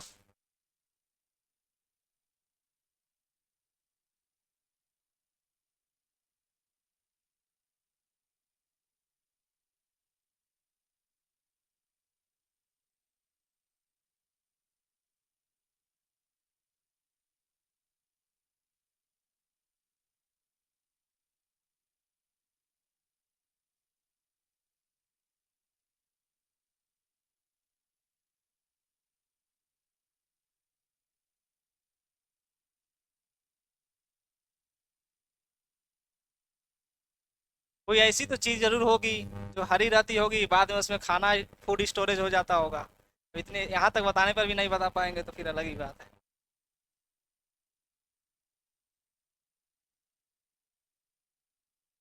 हम्म, वेजिटेबल आ सकते हैं, कुछ वेजिटेबल आते हैं, ऐसी बात नहीं। हाँ बिल्कुल होगा, हाँ होगा जरूर, हो सकता है। हो गया। हमने बताया था कि आपको क्लोरोप्लास्ट पढ़ के आना है, वो भी पढ़ के नहीं आए। ये होमवर्क दिए हैं, देखें ये और ज़्यादा है कि नहीं। कल लगभग सबसे एक एग्जाम्पल पूछा जाएगा। क्या वाटर मिलन? उसमें तो पानी ज़्यादा होता है, हम सुने हैं। सिर्फ एग्जाम्पल ही नहीं बताना है, क्यों होता है ये भी बताना पड़ेगा ना आपको। उसमें क्या क्या स्टोर होता है बताइए, पानी और क्या क्या पाया जाता है?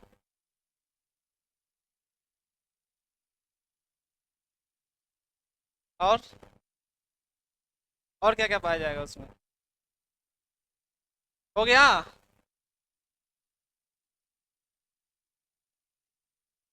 आप लोगों को पता है आई लिखा है कि नहीं लिखा है, मैं तो नहीं लिखा था। हो गया, चले आगे। नहीं हुआ आप लोग का अभी?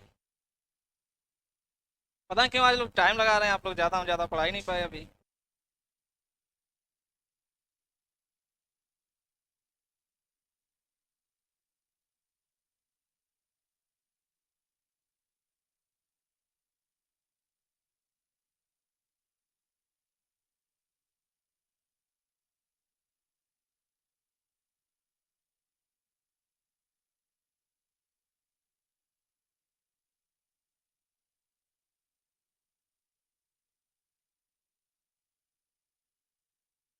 अब हम बात करेंगे क्लोरोप्लास्ट की। क्लोरोप्लास्ट डिटेल से पढ़ना पड़ेगा, क्योंकि हमें फोटोसिंथेसिस पढ़ने के लिए क्लोरोप्लास्ट की जानकारी होनी चाहिए।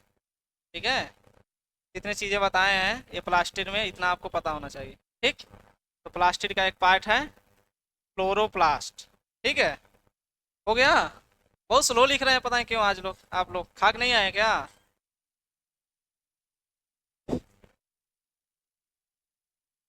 चले, आप लोग को समझ में आ रहा है? ठीक है, समझ में आ रहा है तो पूछेंगे तो बताना पड़ेगा आंसर। ठीक है, अब हेडिंग हेडिंग डालिए आप लोग, क्लोरोप्लास्ट। क्लोरोप्लास्ट। ठीक है, क्लोरोप्लास्ट का काम क्या होता है? सनलाइट को कैप्चर करना, उसको फूड में बदल देना, जिस प्रक्रिया को हम क्या बोलते हैं? फोटोसिंथेसिस बोलते हैं। ठीक है, ये सारे काम इसके हैं। तो थोड़ा सा इसमें लिख लीजिए आगे, इसका स्ट्रक्चर बना लीजिए आप लोग। Structure of chloroplast. ठीक है, तब आगे इसको पढ़ेंगे। क्लोरोप्लास्ट का स्ट्रक्चर आप लोग बना लीजिए। इसको हटा देते हैं, हटा दें, थोड़ा जगह बन जाएगा लिखने के लिए। हेडिंग डाल लीजिएगा आप लोग, स्ट्रक्चर ऑफ क्लोरोप्लास्ट।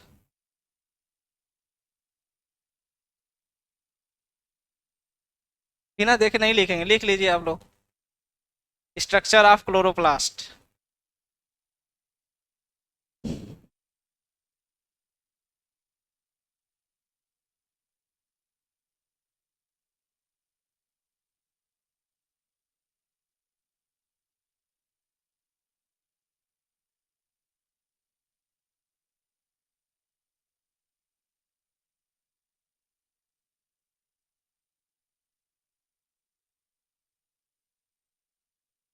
हमने बताया था कि एक सेल में तीन ही सेल ऑर्गेनली होते हैं जो डबल मेम्ब्रेनस होते हैं।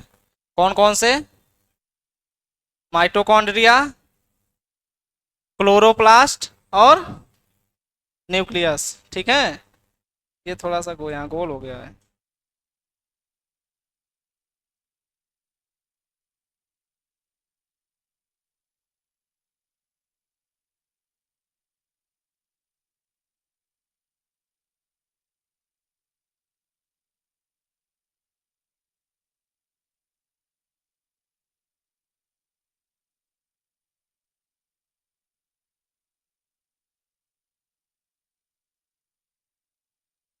क्यों आज सही बन नहीं पा रहा है ये?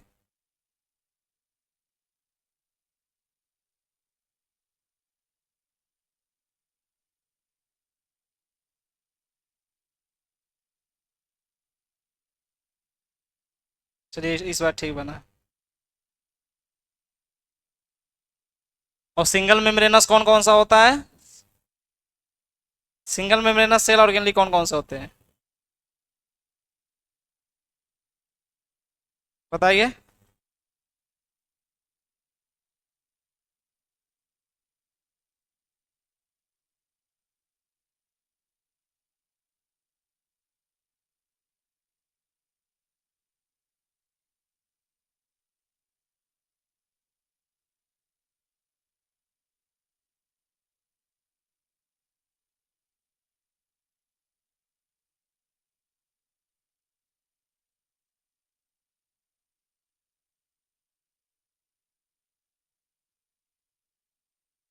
और मेम्ब्रेन लेस कौन सा होता है? हैं? मेम्ब्रेन लेस सेल ऑर्गेनली किसे बोलते हैं? हैं? राइबोसोम को। ठीक है,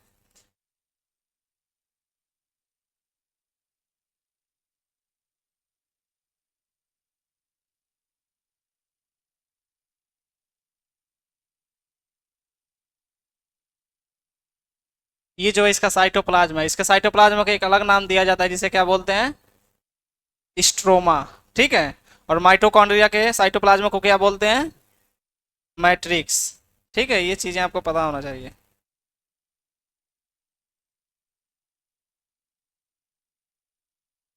हमने बताया था कि सर्कुलर डीएनए आपके क्लोरोप्लास्ट में भी पाए जाते हैं और बैक्टीरिया में भी पाए जाते हैं और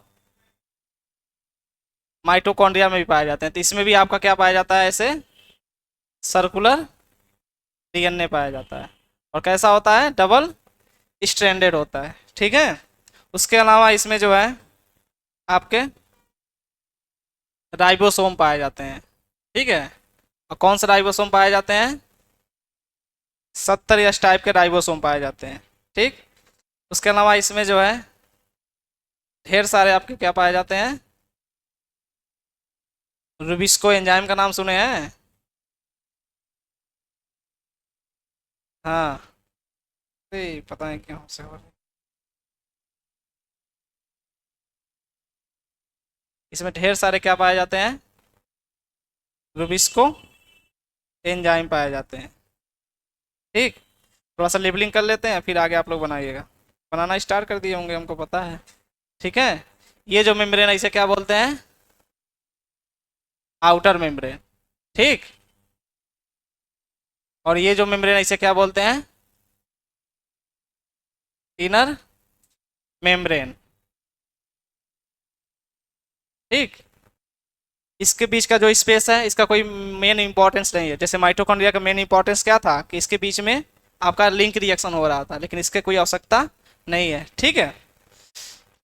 उसके बाद जो है इसके अंदर चलेंगे अगर, तो ये जो आपको दिख रहा है एक डिस्क लाइक स्ट्रक्चर,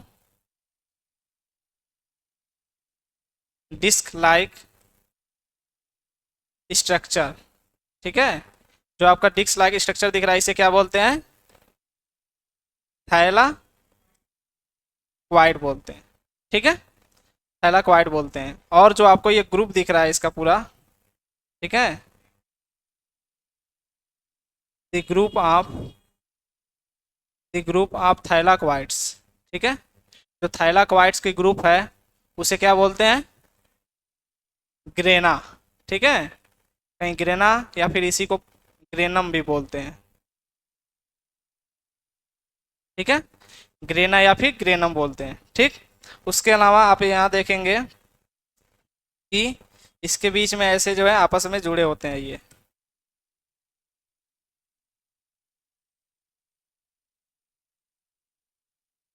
ठीक है। ये आपस में ऐसे जो है जुड़े होते हैं। ठीक। तो ये जो आपस में जुड़े हुए हैं इसको एक अलग नाम दिया जाता है जिसे बोलते हैं फ्रेट चैनल। क्या बोलते हैं? Freight channel. इसी को जो है स्ट्रोमल लैमली बोलते हैं। Stromal lamellae. ठीक। उसके अलावा जो इसका ये साइटोप्लाज्म आप देख रहे हैं, ठीक है, तो इसका जो साइटोप्लाज्म से इसे क्या बोलते हैं? स्ट्रोमा।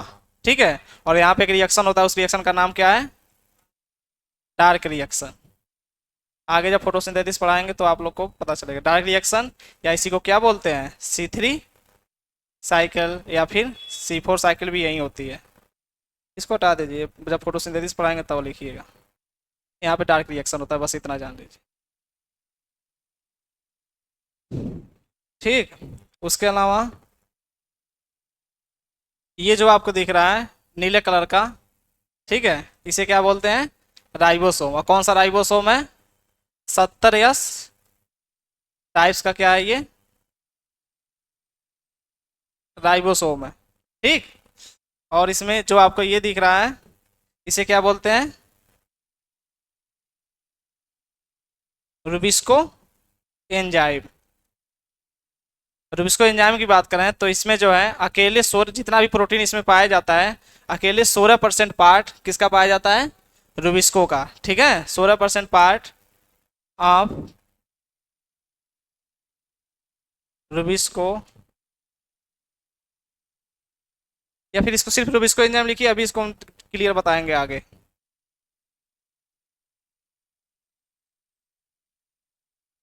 आगे बताएंगे, अभी आगे बताने वाले उसी को थे। अच्छा, ये ना बताए ना। ये जो होता है सर्कुलर होता है,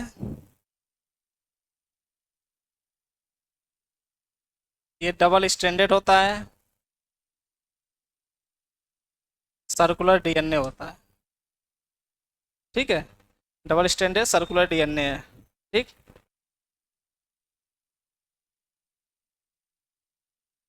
और कुछ छूटा है इसमें?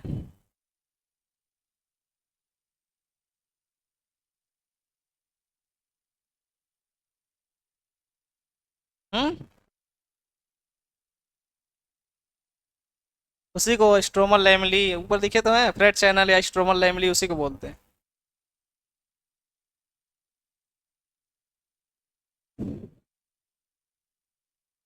हाँ, ये जो लिक्विड मटेरियल आपको दिख रहा है जो पीले कलर का बनाया है, ये जितना भी है ये इसे स्ट्रोमा बोलते हैं। हाँ।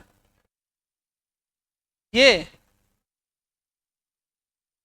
ये वाला ये राइबोसोम बनाया है, 70S टाइप का राइबोसोम। ठीक है। तो है ये रुबिस्को एंजाइम लिखे हैं, ये बड़ा वाला जो बना है। ठीक है। जो आपको बड़ा कलर का ये नीले कलर का दिख रहा है ये क्या है? Rubisco enzyme. और छोटा छोटा जो आपको दिखा है वो 70S टाइप का राइबोसोम है।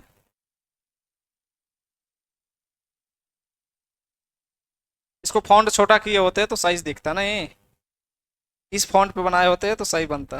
ये जगह ज्यादा ले लेता है, आता कम है।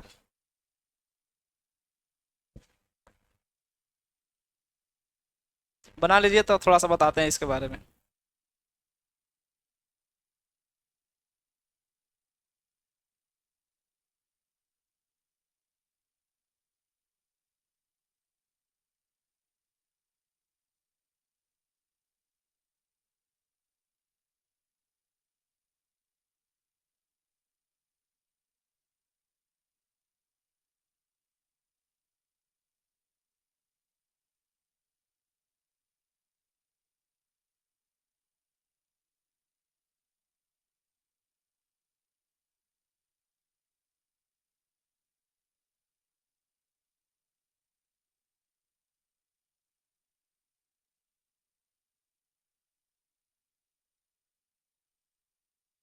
बताइए कहाँ नहीं समझ में आ रहा है,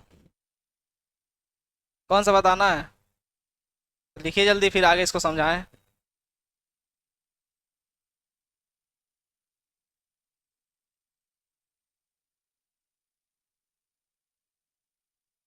जल्दी बना लीजिए, अभी अभी ये गायब हो जाएगा, जल्दी बनाइए, फोटो ले लीजिए। फोटो ले लीजिए, अभी ये हटने वाला है, लाइट चली गई। फोटो ले लीजिए इसको जल्दी।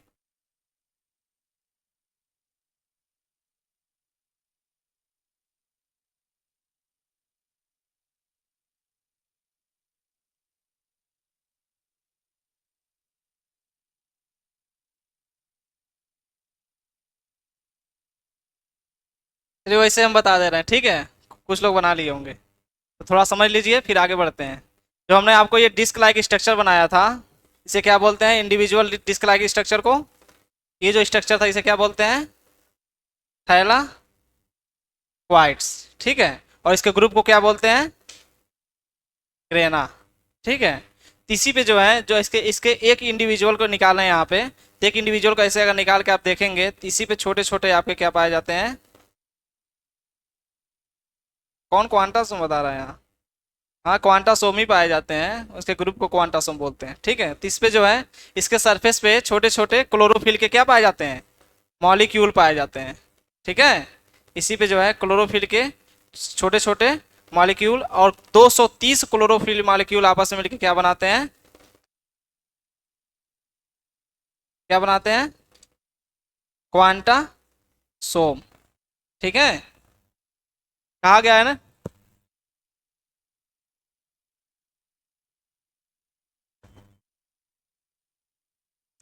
अब वो हट गया होगा, बना लिया है उसको। किसी ने भी फोटो नहीं ले पाया? लिए हैं फोटो आप?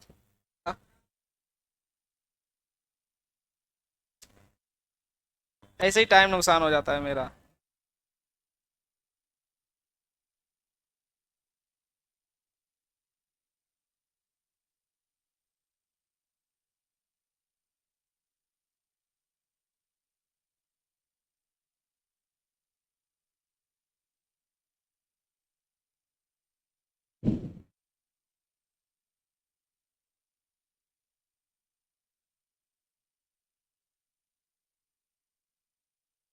बात ना कीजिए, कुछ पूछना है तो पूछिए।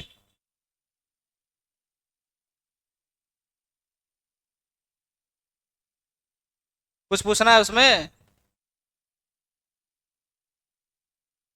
हम्म।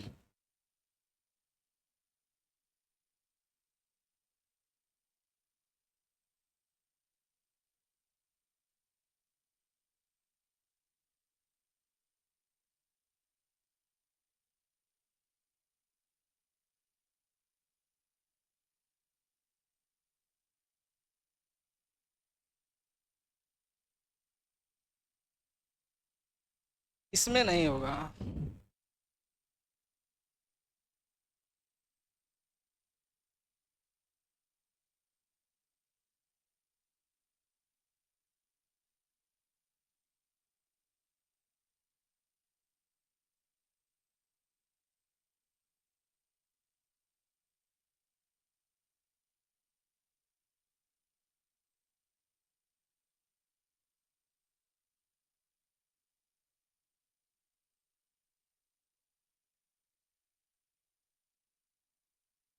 इसमें है ही नहीं।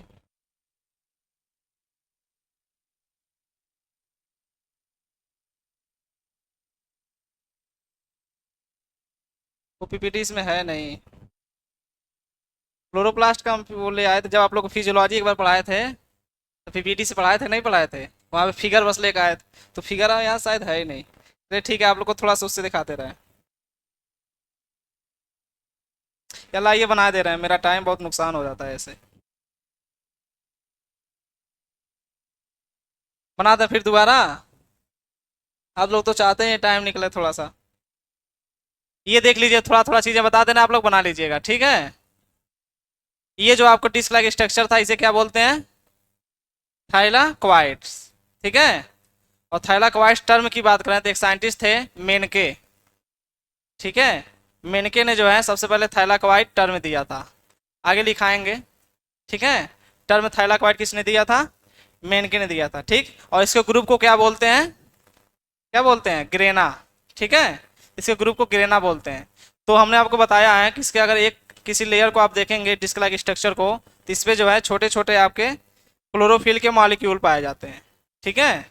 कई क्लोरोफिल मॉलिक्यूल पाए जाते हैं। ठीक है। और ये क्या करते, क्लोरोफिल का काम आपको पता होगा क्या करते हैं क्लोरोफिल? लाइट को कैप्चर करने का काम करते हैं। ठीक है। ऐसे इस पे जो है लगभग 230 क्या पाए जाते हैं? क्लोरोफिल मॉलिक्यूल पाए जाते हैं। क्लोरोफिल मॉलिक्यूल पाए जाते हैं। और ये क्लोरोफिल मॉलिक्यूल क्या करते हैं? लाइट को क्या करते हैं? ये कैप्चर करते हैं। ठीक है। लाइट को कैप्चर करके किस में चेंज कर देते हैं? एटीपी में चेंज कर देते हैं और NADPH2 में चेंज कर देते हैं। ठीक है। इनका काम यही होता है कि लाइट को कैप्चर करना और उसे किस में चेंज कर देना? एटीपी और NADPH2 में। ठीक है। और ये जो 230 क्लोरोफिल मॉलिक्यूल्स हैं, आपस में मिलकर एक नया टर्म इनको दे दिया जाता है। उस नया टर्म का नाम क्या है? क्वांटा सोम। ठीक है। तो फोटो क्वांटा सोम को ही बोलते हैं फोटोसिंथेटिक यूनिट। शार्ट में क्या बोलते हैं? Photosynthetic unit, PSU। ठीक है। तो क्वेश्चन आपसे पूछा जाता है कि एक क्वांटासोम में कितने क्लोरोफिल मॉलिक्यूल्स होते हैं, तो कितने होते हैं? 230 क्लोरोफिल मॉलिक्यूल्स होते हैं। ठीक है। अभी आगे सारी चीज लिखाएंगे, यहाँ से लिखने की आवश्यकता नहीं है। ठीक है। उसके बाद हमने आपको बताया था रूबिस्को एंजाइम। ठीक है। एक रूबिस्को एंजाइम के बारे में बात किया है। रूबिस्को एंजाइम जो है आपको पता होगा, जितने भी एंजाइम्स होते हैं सब सारे क्या होते हैं? प्रोटीन्स होते हैं। पता है कि नहीं? ठीक है। जितने भी एंजाइम हैं सब क्या है? प्रोटीन है। ठीक है। आ? Nucleic acid? क्या न्यूक्लिक एसिड? हाँ, राइबोजाइम कुछ ऐसे हैं। ठीक है। तो जितने भी आपके एंजाइम्स हैं सारे प्रोटीन होते हैं। ठीक। तो आपको पता है कि जो आपका क्लोरोप्लास्ट था उसमें अकेले 16% प्रोटीन क्या पाया जाता है? यही आपका रूबिस्को। ठीक है। अकेले 16% जितना भी प्रोटीन आपके क्लोरोप्लास्ट में पाए जाते हैं, ठीक है, उसका अकेले 16% पार्ट क्या पाया जाता है? रूबिस्को एंजाइम पाया जाता है। इसलिए आपसे क्वेश्चन पूछता है कि मोस्ट एबाउडेंट प्रोटीन या मोस्ट एबाउडेंट प्रोटीन इन अर्थ, यानी कि अर्थ पे सबसे ज्यादा प्रोटीन पाए जाने वाला कौन सा है? तो किसका नाम क्या है? रूबिस्को। ठीक है। रूबिस्को जो है सबसे ज्यादा जो है प्रोटीन पाया जाता है अपने अर्थ पे। ठीक है। यानी कि रूबिस्को की मात्रा सबसे ज्यादा पाई जाती है। ठीक है। अगर आपसे क्वेश्चन पूछेगा तो ऐसे करेंगे।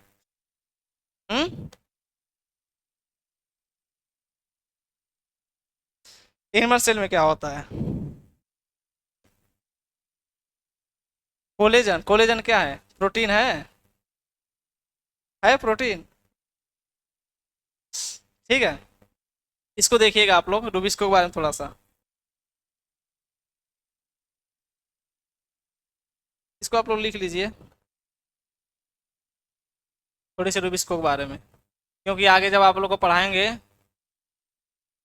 जब फोटोसिंथेसिस तो पढ़ाएंगे। ठीक है। ये टोटल जो है 16%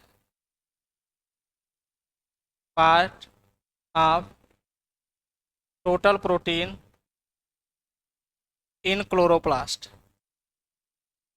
यानी कि जितना भी टोटल प्रोटीन पाया जाता है आपके क्लोरोप्लास्ट में, उसका अकेले जो है 16% पार्ट किसका पाया जाता है? रूबिस्को एंजाइम का पाया जाता है। इसने पूछा जाता है आपसे कि जो है अब ये बताइए कि एक क्लोरोप्लास्ट में आपका अकेले कितना परसेंट है? ये 16% है। ठीक है, तो सोचिए कि एक सेल में कितने क्लोरोप्लास्ट होंगे। ठीक, और एक प्लांट में कितने सेल होंगे, और इस अर्थ में कितने प्लांट हैं। ठीक है कि नहीं। तो इसलिए जो है आपसे पूछा जाता है कि सबसे ज़्यादा प्रोटीन कौन सी पाई जाती है अर्थ पे। ठीक है, तो कौन सी है आपकी, यही रूबिस्को है। ठीक है, तो याद रखिएगा इसको, most abundant protein in the earth, most abundant protein in the earth, यानी कि अर्थ पे सबसे ज़्यादा पाया जाने वाला प्रोटीन कौन सा है, आपका रूबिस्को है। ठीक है, ये लिख लीजिए, ये क्वेश्चन पूछे जाते हैं, ये इंपॉर्टेंट है। ठीक है, ये पूछा गया है आपसे।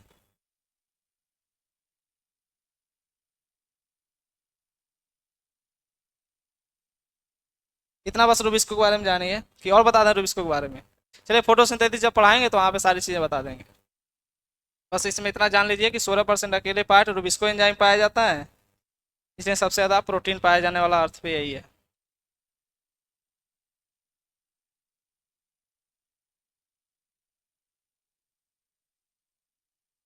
थोड़ा सा आप लोग को अभी क्लोरोप्लास्ट का फंक्शन दिखा दे रहे हैं, तब आगे आप लोग को समझ में आएगा। हो गया यहाँ तक।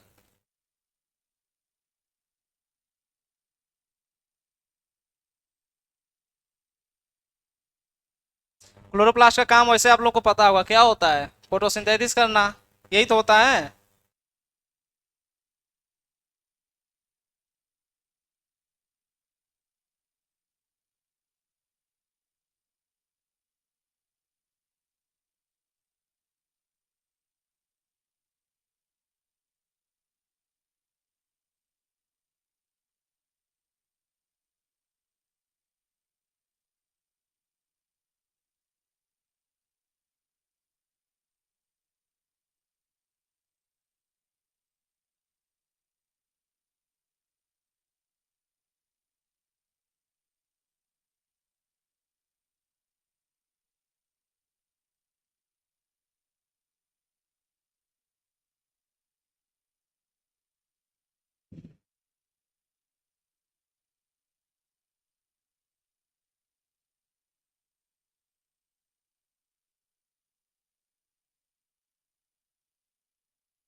तो साउंड कहाँ से कम होता है,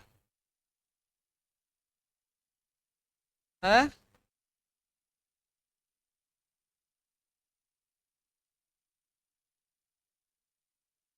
कहाँ से?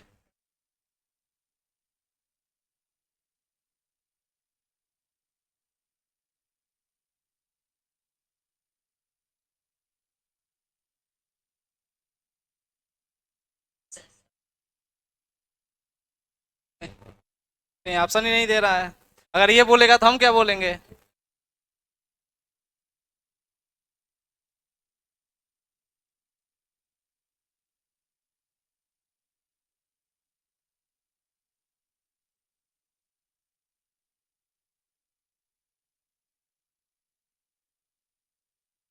चलिए देखिए, इसका काम क्या है, फोटोसिंथेसिस। ठीक है, तो समझने से मतलब है कि आप लोग बड़ा देखने से मतलब है।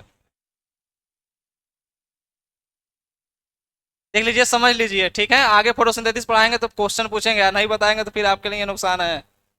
ये एक प्लांट है, किसी एक प्लांट के सेल को निकाला जाएगा। ठीक है, अभी दिखा रहा है आपको। ये मेन काम क्या है क्लोरोप्लास्ट का, फोटोसिंथेसिस करना, तो इसको फोटोसिंथेसिस ही दिखाना है। ठीक है, इसमें देखिए एक प्लांट है, अब कैसे वाटर को ऑब्जर्व करता है, उसका रूट हेयर है या रूट है, वहां से क्या करेगा, वाटर को क्या कर रहा है, ये एब्जॉर्व कर रहा है। ठीक है,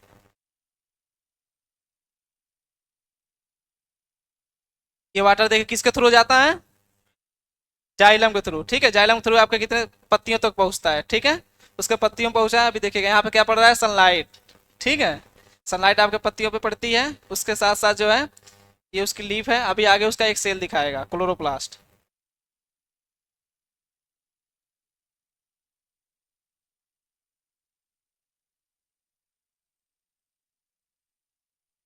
इसको क्रॉस सेक्शन जो काटेंगे तो इपीडर्मिस, इंडोडर्मिस, ठीक है, ऊपर का layer, upper layer, lower layer आता है। ठीक है, बीच में आपका पहली सेट सेल पाया जाता है। ठीक है, जिसे एंडोडर्मिस आप बोलते हैं। अभी देखिए काट के दिखाएगा। देखिए इसको काट के देखेंगे, ये जो लेयर है उसका, इसे क्या बोलते हैं, अपर लेयर। ठीक है, जिसे आप इपीडर्मिस के नाम से भी जानते हैं। नीचे आपका लोअर लेयर है, और ये जो आपका दिख रहा है ये उसका सेल है, जिसे आप एंडोडर्मिस बोलते हैं। ठीक है, या एपिडर्मिस सेल बोलते हैं। इसी में आपका सेल पाए जाते हैं, क्लोरोप्लास्ट। इसी में आपका क्लोरोप्लास्ट भी पाया जाता है। इसी में जितने भी सेल और गिननी है वो सारे पाए जाते हैं। इसमें से किसी एक सेल को अभी निकाल के दिखाएगा। एक सेल है देखिए, इसमें से आपको देखिए ये क्लोरोप्लास्ट निकाला है। ठीक, ये उसका क्लोरोप्लास्ट है जो हमने दिखाया है ना, कि ये जो है डिस्क लाइक स्ट्रक्चर होते हैं। इसे एक इंडिविजुअल को क्या बोलते हैं, थाइलाक्वाइड्स, और पूरे ग्रुप को क्या बोलते हैं, ग्रेना बोलते हैं। ठीक है, इसका इसके में जो लिक्विड मटेरियल उसे क्या बोलते हैं, स्ट्रोमा बोलते हैं। ठीक है, इसी में आपका रुबिस्को एंजाइम पाया जाता है।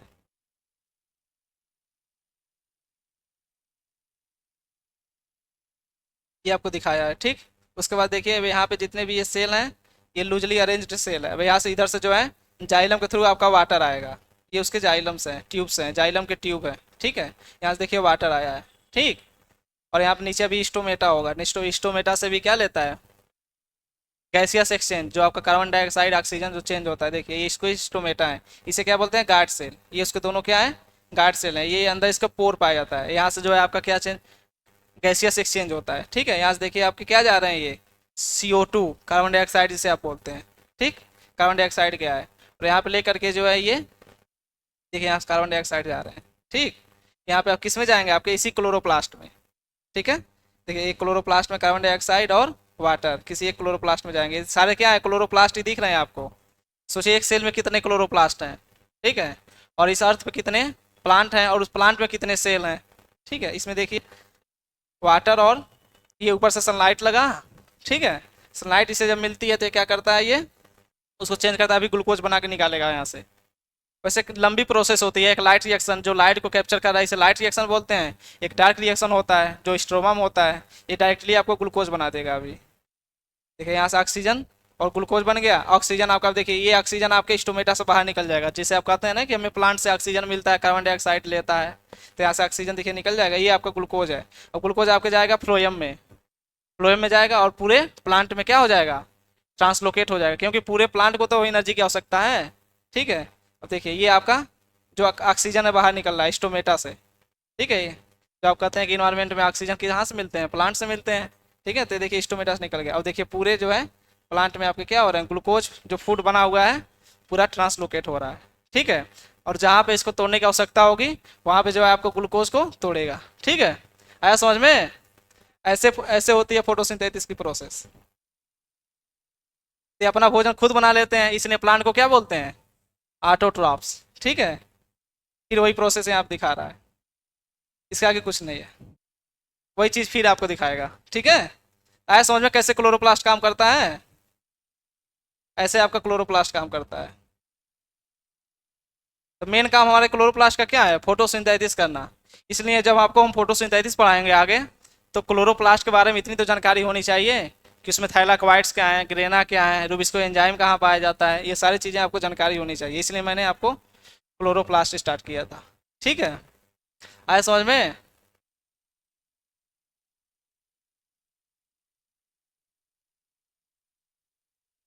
किसको, फोटोसिंथेसिस वाला लंबा हो जाएगा, स्टार्ट नहीं करना चाहते हैं। देखिए बता दे रहे हैं समरी वैसे ही। जब प्लांट जो होते हैं, सबसे पहले देखिए उस पर लाइट लगा है, सनलाइट। ठीक है, तो जब सनलाइट आई है तो वहाँ पे जो है लिखिएगा नहीं इसको, आगे आगे क्लोरोप्लास्ट पढ़ाएंगे तो पढ़ाएंगे।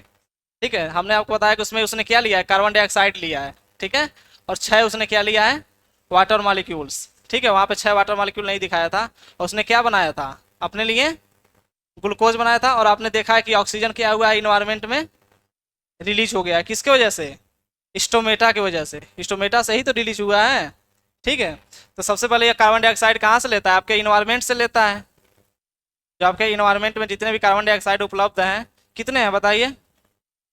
0.03, अब बढ़ के हो गया 0.04 हो गया है। ठीक है, परसेंट इतने हो गए हैं। उसके अलावा जल कहाँ से लेता है? रूट से। इनको लेकर के जो है सनलाइट के प्रेजेंस में अपने लिए क्या बनाता है? फूड बनाता है, ग्लूकोज। ठीक है, तो ग्लूकोज आपका डायरेक्ट नहीं बनता है। ठीक है, ग्लूकोज आपका डायरेक्ट नहीं बनता है, ग्लूकोज आपका बनता है डार्क रिएक्शन में। कहाँ पे बनता है? डार्क रिएक्शन में बनता है। ठीक है, जिसे आप C3 साइकिल के नाम से भी जानते हैं। तो डार्क रिएक्शन में ग्लूकोज को बनाने के लिए, इसको भी बनाने के लिए हमें एनर्जी की आवश्यकता होती है। तो प्लांट को इसको बनाने के लिए जो है टोटल 18 एटीपी और 12 NADPH2 इतनी आवश्यकता होती है, तब जाके आपका एक ग्लूकोज मॉलिक्यूल बनता है। ठीक है, तो जो लाइट रिएक्शन हुआ है वहां पे, तो लाइट रिएक्शन में ये क्या करता है? लाइट को कैप्चर करता है। कौन कैप्चर करता है? आपका क्लोरोफिल, वही तो कैप्चर करता है। और क्लोरोफिल पाया कहाँ जाता है? थाइलाकोइड्स पे। ठीक है, तो यही क्वेश्चन आपसे पूछता है कि बताइए लाइट रिएक्शन होता कहाँ पे? तो लाइट रिएक्शन कहाँ पे होता है? थाइलाकोइड्स पे होता है। ठीक है, तो उसमें लाइट को कैप्चर करता है। उसमें भी फिर आपके दो साइकिल होते हैं, एक साइक्लिक होता है, एक नॉन साइक्लिक होता है। ठीक है, तो लाइट रिएक्शन भी दो प्रोसेस में होता है, एक साइक्लिक ईटीएस होता है, एक नॉन साइक्लिक ईटीएस होता है। तो साइक्लिक ईटीएस में क्या किया जाता है? लाइट को कैप्चर किया जाता है। उसमें एक इन्वॉल्व होता है पीएस फर्स्ट। उसमें जो इन्वॉल्व होता है, कौन इन्वॉल्व होता है? PS first. इसका रिएक्शन सेंटर होता है P700। अब देखिए P700 है, इसका मतलब ये कि जब ये लाइट को कैप्चर करेगा तो या तो 7 नैनोमीटर लाइट को कैप्चर करेगा या फिर 7 नैनोमीटर से कम का। ठीक है, उतना लाइट कैप्चर करेगा। तो ये कैप्चर करके जो है आपके लाइट रिएक्शन को बदल देता है। किसमें? तो ये जो है केवल इन्वॉल्व होता है किसमें? साइक्लिक ईटीएस में। ये किसमें इन्वॉल्व होता है? साइक्लिक ईटीएस में। साइक्लिक ईटीएस में लाइट को कैप्चर करके ये बदल देता है 6 एटीपी में। ठीक है, मतलब शुरुआत में बनते हैं 2 ही एटीपी, फिर इसका 6 टर्न होता है। ठीक है, जब इसका 6 टर्न होता है तो टोटल हमारे एटीपी कितने बन जाते हैं? 12 एटीपी बन जाते हैं। ठीक है, ये किस में बनते हैं? आपके साइक्लिक ईटीएस में। फिर पीएस फर्स्ट और पीएस सेकेंड। ठीक है, पीएस फर्स्ट और पीएस सेकेंड ये दोनों इन्वॉल्व हो जाते हैं किसमें? नॉन साइक्लिक ईटीएस में। ठीक है, किसमें इन्वॉल्व होते हैं? नॉन साइक्लिक ईटीएस में। तो क्वेश्चन पूछा जाता है कि नॉन साइक्लिक ईटीएस को चलाने के लिए कौन कौन सा फोटो सिस्टम इन्वॉल्व होते हैं? तो उसमें आपका पीएस फर्स्ट भी इन्वॉल्व होता है और पीएस सेकेंड। जो पीएस सेकेंड है इसका रिएक्शन सेंटर होता है P680 और इसका रिएक्शन सेंटर P700। ये पूछा जाता है रिएक्शन सेंटर। ठीक है, तो फिर नॉन साइक्लिक ईटीएस में फिर उसमें भी लाइट को कैप्चर किया जाता है और लाइट को कैप्चर कर करके उसमें उसमें आपके टोटल बनाए जाते हैं 1 एटीपी और आपके 2 NADPH2। ठीक है, एक टर्न में। इसका जब 6 टर्न होगा तो कितना हो जाएगा बताइए? 6 टर्न होगा तो 6 एटीपी हो जाएगा। ठीक है, और 12 NADPH2 तो हो गए टोटल 6, ये 12, ये टोटल 18 एटीपी हो जाते हैं और 12 NADPH2। फिर इसको यूज करता है प्लांट डार्क रिएक्शन में। ठीक है, ग्लूकोज को बनाने के लिए। तो ग्लूकोज आपका जब भी बनेगा तो किसमें बनेगा? डार्क रिएक्शन में बनेगा। कभी भी लाइट रिएक्शन में ग्लूकोज नहीं बनता है। लाइट रिएक्शन में सिर्फ लाइट को कैप्चर किया जाता है और लाइट को कैप्चर करके उसे रिड्यूसिंग पावर में चेंज किया जाता है, जिसे एटीपी और NADPH2 बोलते हैं। तो ये 18 एटीपी 12 NADPH2 जब बन जाते हैं तब इनको जो है डार्क रिएक्शन में यूज करता है। ठीक है, तो यहाँ पे सारे आपके इलेक्ट्रॉन ट्रांसपोर्ट सिस्टम जब हमसे पूछेंगे तो फिर 10-20 मिनट जाएगा। ठीक है, सुन लीजिए तभी भी। जैसे हमने बताया ना कि पीएस फर्स्ट जो होता है इसका रिएक्शन सेंटर कितना होता है? P700। तो ये जो होता है ये लाइट को कैप्चर करता है, सनलाइट को। ठीक है, अब इसका नाम से ही पता चल रहा है तो कितना कैप्चर करेगा? 7 नैनोमीटर लाइट या फिर 680 नैनोमीटर से ज़्यादा की वेवलेंथ। ठीक है, तो इसके बगल बगल में पाए जाते हैं आपके, इसे क्या बोलते हैं? Shield pigment. ठीक है, कैरोटिनोइड्स, जिसे आप बोलते हैं जेंथोफिल, कैरोटीन पढ़े होंगे आप लोग। ठीक है, तो ये कैरोटिनोइड पाए जाते हैं। तो ये इसको बचाने का काम करते हैं कि डायरेक्ट सनलाइट अगर इस पर पड़ेगी, ठीक है, तो आपका ये जो आपका P700 है एक प्रकार का क्लोरोफिल ए है। क्या ये? क्लोरोफिल ए है। तो ये बताइए मेन काम इसी का है तो इसको बचाने के लिए आप बाहर एक पाए जाते हैं जिसे बोलते हैं सील्ड पिगमेंट। ठीक है, इसे क्या बोलते हैं? Shield pigment. तो जो सनलाइट इसके ऊपर पड़ती है, तो जो कोई भी सब्सटेंस या कोई भी मॉलिक्यूल अपने आप को स्टेबल होने के लिए जब उसको ज़्यादा एनर्जी दे दिया जाता है तो वहाँ से एनर्जी रिलीज करती है। अपने आप को स्टेबल रहने के लिए एनर्जी वहाँ से रिलीज करता है, और किस फॉर्म में करता है? इलेक्ट्रॉन के फॉर्म में। ठीक है, तो जैसे इसे सनलाइट इतना मिलती है तो यहाँ से ये क्या निकाल देता है? इलेक्ट्रॉन निकल देता है। ये इलेक्ट्रॉन जाता है फेरिडॉक्सिन के पास, फिर जो है प्लास्टोसाइनिन के पास, फिर जो है साइटोक्रोम कॉम्प्लेक्स के पास जाता है, फिर उसके बाद से जो है कोबालोकिनोन के पास जाता है, और फिर इसी में आके के इलेक्ट्रॉन आकर के इसी में मिल जाते हैं। ठीक है, इसी में दो जगह आपके यहाँ पे जो है एक एटीपी बनता है, किससे? एक एडीपी से। फिर यहाँ पे जो है आपका एक एटीपी से क्या बन जाता है? एटीपी बन जाता है। ठीक है, तो टोटल कितने एटीपी बने? दो एटीपी बने। कोई NADH2 बना है? नहीं बना है। ठीक है, तो टोटल एटीपी बने हैं। तो यही अब जब इसका 6 टर्न होगा, ठीक है, इसी का जब 6 टर्न ऐसे ऐसे होगा तो टोटल कितने एटीपी हो जाएंगे? 12 एटीपी। यही तो हम आपको बताए हैं। तो जो हम आपको आप जो पढ़े हैं किसे साइक्लिक ईटीएस बोलते हैं, इसे साइक्लिक ईटीएस बोलते हैं। क्यों बोलते हैं? क्योंकि इसमें इलेक्ट्रॉन ट्रांसपोर्ट हो रहा है कि नहीं? ये जो इलेक्ट्रॉन है ट्रांसपोर्ट हो रहा है, इसे इसके क्या बोलते हैं? Electron transport system. इसी को फास्फोराइलेशन भी बोलते हैं। फास्फोराइलेशन क्यों बोलते हैं? जहाँ पे एटीपी बनता है उसे क्या बोलते हैं? फास्फोराइलेशन। तो यहाँ पे देखिए, यहाँ पे भी एटीपी बन रहा है और यहाँ पे भी एटीपी बनता है, इसलिए इसे साइक्लिक फास्फोराइलेशन भी बोलते हैं और साइक्लिक ईटीएस भी बोलते हैं। पता चला क्यों ईटीएस बोलते हैं? और कुछ पूछना है? हैं?